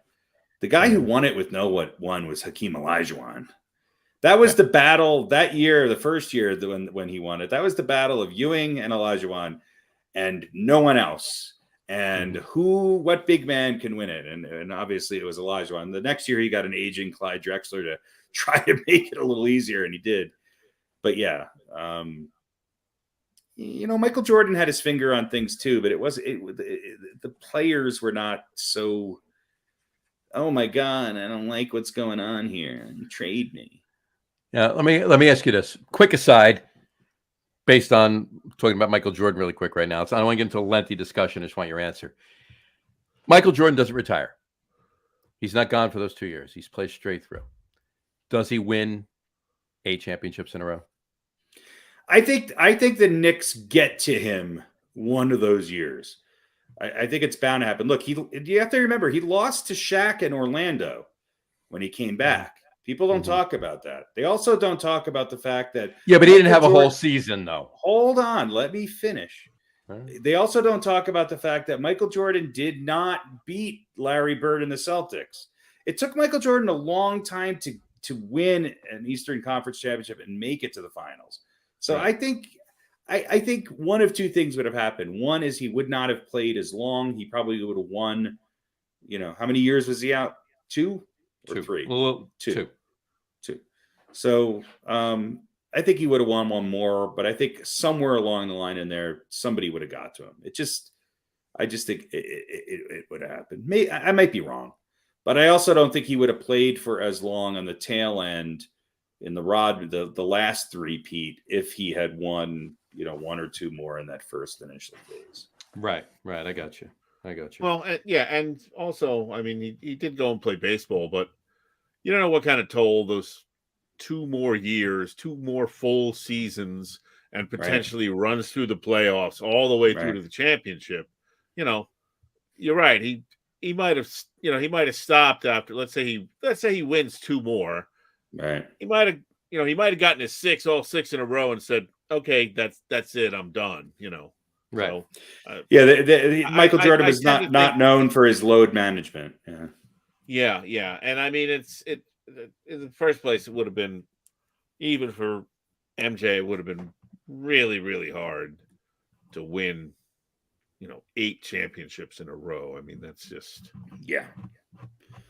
And I mean, if he'd stuck around those 2 years and won 2 more, imagine how rough every other team, right? Like what is the incentive to stop Michael Jordan when he's won 3 in a row? Right. Reggie Miller, Patrick Ewing, Charles Barkley, or Karl Malone, one of them would have killed themselves. Yeah, absolutely. I mean, imagine if he'd won 5 in a row, they would have been, well, we're just gonna, I'm gonna fall on him and you inject him with this in his leg, and then he won't be able to walk for 4 hours. Yeah. I mean, they would have found a way to stop him. So yeah, crazy. So, all right, that's all I got on basketball. I want to say one thing on basketball real quick. I just want to give. I know it's been a couple days since his passing, but I just want to acknowledge Willis Reed, the captain of the New York Knicks, and some would say maybe the greatest New York Knicks player of all time. Look, this was before our time. I get all of this information through my dad and my uncles, and by just being a student of the history of the game. but Willis Reed was the captain of a New York Knicks team that had a run where they went to the finals 3 times. They won 2 NBA championships. And I don't think he or that team gets the deserved credit they do. I mean, you could talk about the Bulls teams, you could talk about the Warriors, you could talk about the Celtics and Knicks, or Celtics and Lakers of the 80s. Right. Those Knicks teams from 1969 to 1973, you have to put them up there as one of the best teams of all time. When you talk about Willis Reed, Walt Frazier, Dave DeBusschere, Bill Bradley, Earl Monroe, Dick Barnett. This team had, I think, out of those 2 championships, team had 5 or 6 Hall of Famers and 4 or 5 guys who made Jerry Lucas, who made it on to the 50 greatest players of all time, and then the 75 greatest players of all time. So I think one of the things that it made me kind of go back and was just sort of, as a Knicks fan, go back and say, man, that must have been nice. It must have been nice to watch those teams. And look, Willis Reed did not beat chumps. He beat Wilt Chamberlain. He beat Jerry. He built Elgin Baylor and Jerry West. He went through Wes Unseld. He went through the Celtics to get there. These were great Knicks teams who had a high level of competition. And I think Walt Frazier gets slight in all of this because of just Willis Reed's popularity, Willis Reed's presence, and his personality. There was no doubt he was the outspoken leader of that team. And rest in peace, Captain, because look, we're still 50 somewhat years later talking about those Knicks teams. And we're going to continue to talk about them as the greatest Knicks teams ever, because nothing's changing anytime soon. No, agreed. All right. All right. That one quick thing on hockey. Throw that up there. I just want to point out the fact that the Rangers clinched a playoff spot this past Monday without even playing a game. I thought that was interesting. So more on hockey as we get into the playoffs. Yeah, actually, I want to say one other thing about basketball. We'll go back to the screen because it's the silly season with the NCAAs, and I have to give a shout out to Caitlin Clark of Iowa. Absolutely. They are in the Final Four and put on. Well, I was getting to March Madness, but. Oh, you were? Okay. Okay. But we're here. Let's do it. I was going to give a shout out to Caitlin Clark. That was amazing what she did the other night. Yeah. I watched every minute of that game. 41 points, 12 assists, 10 rebounds. First 40-point triple-double in NCAA tournament history. Men or women. Men's or women's. That was against the Louisville and the Elite Eight. And this is the stat that I find fascinating. Now, also in that game, she became the first Division I player, man or woman, in history to record 900 points and 300 assists in the single season, or a single season. And the one that really blew my mind is, of the 97 points that Iowa scored in that game, do you want to do a quick over-under? Go ahead. How many did she either assist on or score? The over-under will be... The over-under will be 72 and a half. I'm gonna go under. It's under. It's just under though, but 72. Right? That was 70. 70, yeah. Just think about that. Assisting or scoring on 70 of the 97 points scored. Yeah. And by 41 of them, putting up 41 of them. That's crazy. It's crazy. Crazy. It's stupid crazy. Yeah, I was watching that game more intently than I watched some of the men's games. That was amazing. Look, there's some great players left in this women's bracket. You got Angel Reese from LSU, who's like averaging like over 23 points a game and 16 rebounds a game. We talked about Caitlin Clark. I mean, these are some great teams. You got a team that's undefeated in South Carolina. You got a team in LSU who's only lost 2 games and has maybe the most fascinating head coach of all time. I think South Carolina is going to be tough to beat, but Iowa's got its chance. She's they have their chance to do it. We'll see what happens. They do. As far as the men go, really quick looking at it. All right, it's William Patterson. Yeah, well, that was the question I wanted to ask you guys. Is this more exciting or less exciting? I think it's a little of both, and depending on how you look at it. But no, it's less. It's less. David, somebody made a joke the other day. Said they went to Miami. They went to San Diego State. Oh no, they went to Florida Atlantic, and they said, just for TV when you play your Final Four game, can you wear these Duke shirts? Listen. UConn has to be be a blue blood, right? Right. They're the favorite. I mean, they're not exactly at the level of. Clearly, they're the favorites. But I mean, this is Miami, right. San Diego State, and Florida Atlantic's first Final Four ever. So, yeah, I mean, it's a 9 and a 5 and a 5 and a 4, but UConn is the old guard that remains, so it's not complete, newcomers and all that. But yeah, to me, this is more exciting. I mean, it's certainly as someone who doesn't watch a lot of college basketball, as in almost none until the tournament rolls around. But even someone like me will know maybe a few of the names on the blue blood teams, and who knows anybody's name on San Diego State or Florida Atlantic. So name one person playing in the Final Four. Name one player. Yeah, I can't. Yeah. So it's a little bit harder to get into it because you don't know who they are. But I think this is great.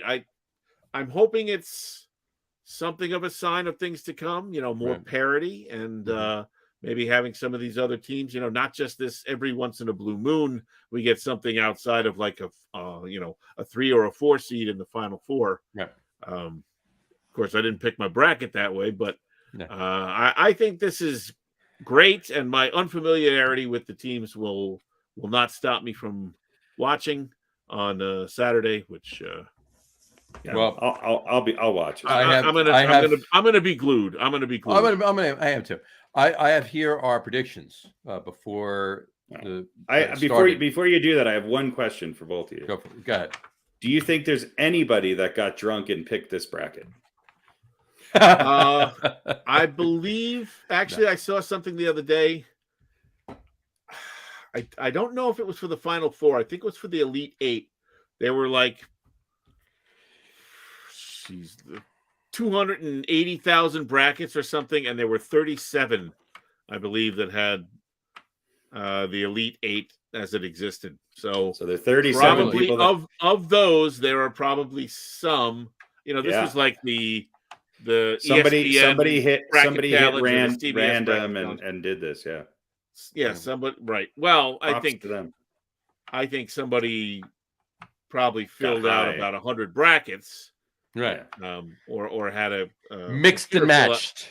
Well, there's a way you can do it. There's a way you can do it on the computer where it just randomizes it. Right. Yeah. So our picks from a few weeks back.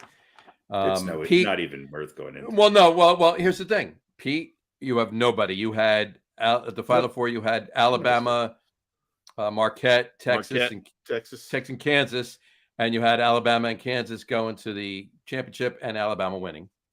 So that's done.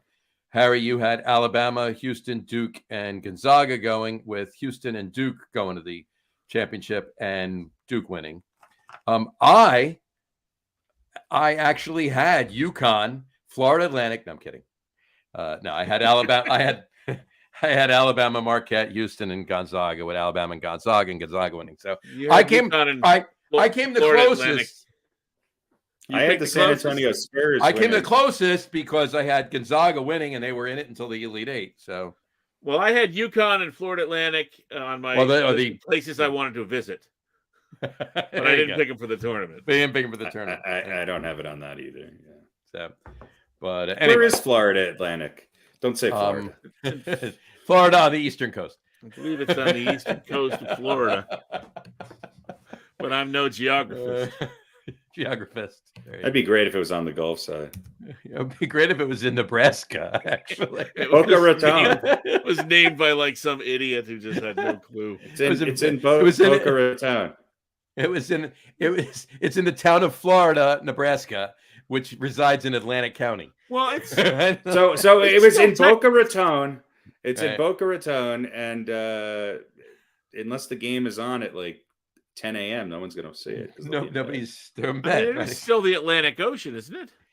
It is still the Atlantic Ocean. The Gulf of Mexico is made up of the Atlantic Ocean, so that would true. Yeah, it's the Atlantic, seaboard. Yeah, I could say, but I will say UConn, Dan Hurley. That's a good story. Yeah, that's a pretty good basketball family there. A little bit. Yeah. So, but we will see. We'll see how that goes. Anyway, all right. That's all I got for this week. Harry, Pete, anything else? Well, we could do. Actually, we got a little. Are they for real? We got. Are they for real? We got to do. Are they? Got an. Are they for real? NCAA version. So I'm glad we NCAA version of Are They for Real? Are they for real? Yes. All right. Well, so obviously, whoever you're going to pick is for real. They're in it. Let's get to it. No, we're taking a little different. What is real here? What is real? Because, how do you define real? If you're talking about what you can feel, what you can smell, what you can taste and see, then real is simply electrical signals interpreted by your brain. Pretty sure none of that's real. You're not real. For real, for real, for real. Yeah. Are you for real? For real? For real? For real? Are they for real? What is real? All right. So as you know, when we ask the question on this show, are they for real? It can have different meanings. It could mean, are they going to win one round of a playoff series? It could mean, are they going to win the championship? Anywhere in between. So, great tournament so far. A lot of wonderful games, a lot of close games. A little bit of controversy, of course. It always goes all around. UConn is sort of the team that's been rolling over everyone by double digits. Yep. So for this edition of Are They For Real, being for real means you do not get blown out. So we are looking at the Final Four here. We could just do the men's side. Florida Atlantic, San Diego State, Miami of Florida, and UConn. Miami playing UConn, and Florida Atlantic playing San Diego State. So, which of these teams will not get blown out and be for real? Which of these teams will not get blown out? Total. Which of the four? Which one of the four? Yeah. Only one. Well, there's only 2 games, so you can say none of them. Which game? You can say they're all for real, and both games will be close. Or if you think one of these games is going to be a blowout, you'll pick the team that's going to get blown out, and they will not be for real. I think there's a better chance we're picking that the who's Florida not for real. I feel like the Florida Atlantic game, neither of those teams will get blown out. So that'll be a close game. I think the tournament. I think the UConn Miami game. I think the San Diego Florida Atlantic game is going to be closer than the UConn Miami game, but I don't think anybody's getting blown out. So you think everyone's real because nobody's getting blown out. Harry, what about Miami and UConn? I mean, sometimes these games are close, and then you get fouls, and you wind up at a 12-point game, and it looks like you got blown out. I think that could be a potential with UConn Miami. I think both. I will go out on a limb and say none of these teams will win by more than 12 points. All right, let's. What's your number for blowout? Yeah, let's. How about 6? Win by 6 or more. Yeah. Well, I think then Miami's not for real because UConn's probably going to win by 6 or more. So UConn will probably win by more than 6. You think Florida Atlantic? Yeah. So. Florida, Atlantic, and I think San Diego will be closer. I think that has the possibility of coming down to the wire that game. Yeah, I think that's everybody's for real except for everyone's for real except for Miami for you, John. Only because of the matchup. Right. I think if you put Miami against Florida Atlantic or San Diego State, they become a favorite. Yeah. Yeah. All right. Yeah.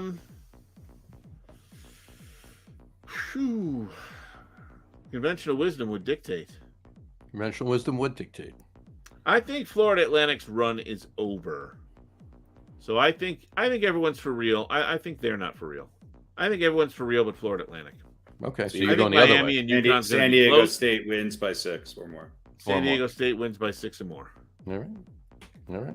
Let's see what happens that week. It'll be Saturday night. We'll know. I'm gonna write this on a post-it.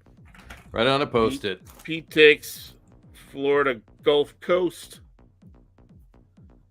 John Gulf Coast. Mary. No, that's a different team. Take Miami as not for real. And you guys, I'm pretty sure, are going to be right. Right. And contrarian. And just out of curiosity, and do you have another one? Is that the only one? Oh, that's it. That's it. I want to throw one out there. If you want to do the women, we can do that. But... Yeah, do the women. Why not? All right. I don't know who's in the Final Four. They're all for real. They're all for. Yeah, don't even bother. They're all for real. Yeah, I don't see any of those teams getting blown out. So it's Iowa. I see a South Carolina LSU final, and it's going to be a good game. I mean, is Maryland the most suspect because they're going up against the mighty South Carolina who hasn't lost a game? I think so. I think that South Carolina's going up against Iowa. Yeah. Oh wait. Oh yeah. Sorry, I'm looking at the wrong. I'm looking at the wrong part of the thing.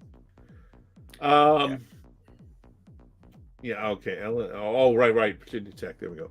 Oh, yeah. No. I think they're all for real. I think they're all for real. I think you're right. I think I'm going to go on a limb. I'm going to say Iowa is actually going to beat South Carolina. I think they're just riding high on Caitlin Clark, and but not by 6 or more. Not by 6 or more. No. I'm just saying for winning the game. But no, none of these games are going to be. They're going to be close. Both of these games are going to be close.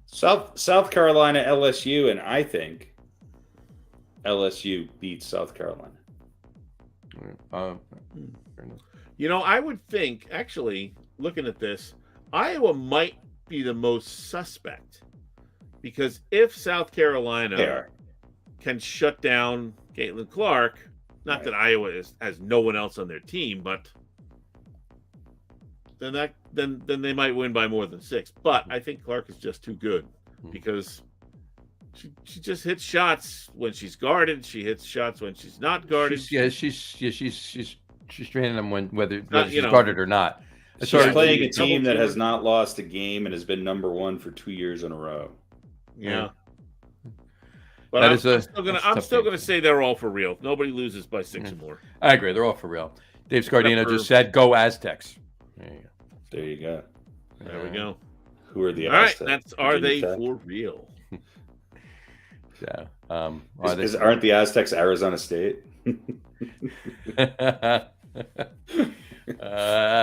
Last I heard, yes. Aztecs. Anyway, would you rather be an Arizona State or an Arizona State fan? An Arizona State fan or an Arizona fan? Arizona fan, right? Arizona. Okay. There you go. All right. Well, there you go. That's it. That's it. Let's fade the music out. Are we done? I think we are. Well, the music has to fade out, but there you go. Cool. All right. That was good. I enjoyed that. Very nice. All right. Cool. I'm good. You have anything else? Nope. All right. Nope. Any last words of opening day tomorrow? Let's go Mets. Talk to me in August. Let's go Mets. Well, it just says it right there. I won't care about baseball till August. There you go. That's so true. There you go. I'll be watching tomorrow. I'll be watching all the time. I watch baseball from day one. So, which team will be the team that runs out to win? A bunch of games at the beginning of the season. Everybody gets on their bandwagon. Which unexpected team? I'm going to say that's going to Washington Nationals. It's going to be Pittsburgh. I think the Minnesota Twins get off to a hot start. Twins. Here's what I want to know, John. What are you going to do with your extra 23 to 26 minutes that you don't have to spend watching a baseball game? I don't know. You're going to have an extra almost half hour every day in your life. Every day. I don't know. I'll think of something. You know what? I think I'll fill it with something. I'll fill that time. I think you should take up juggling or some sort of weird thing that you've never done and just practice it during that 26-minute period every day. I was thinking about taking a pickleball, so I might actually do that. There you go. There you go. Half-hour pickleball a day. Half-hour pickleball every day, and then at the end of the season, we'll go in a tournament.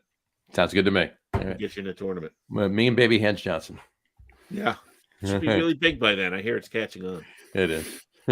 There. Tiny hands or pickleball? Tiny hands are catching on. They should be really big by then. Well, tiny hands is a big OnlyFans thing, but tiny hands. Yeah. And they're catching on.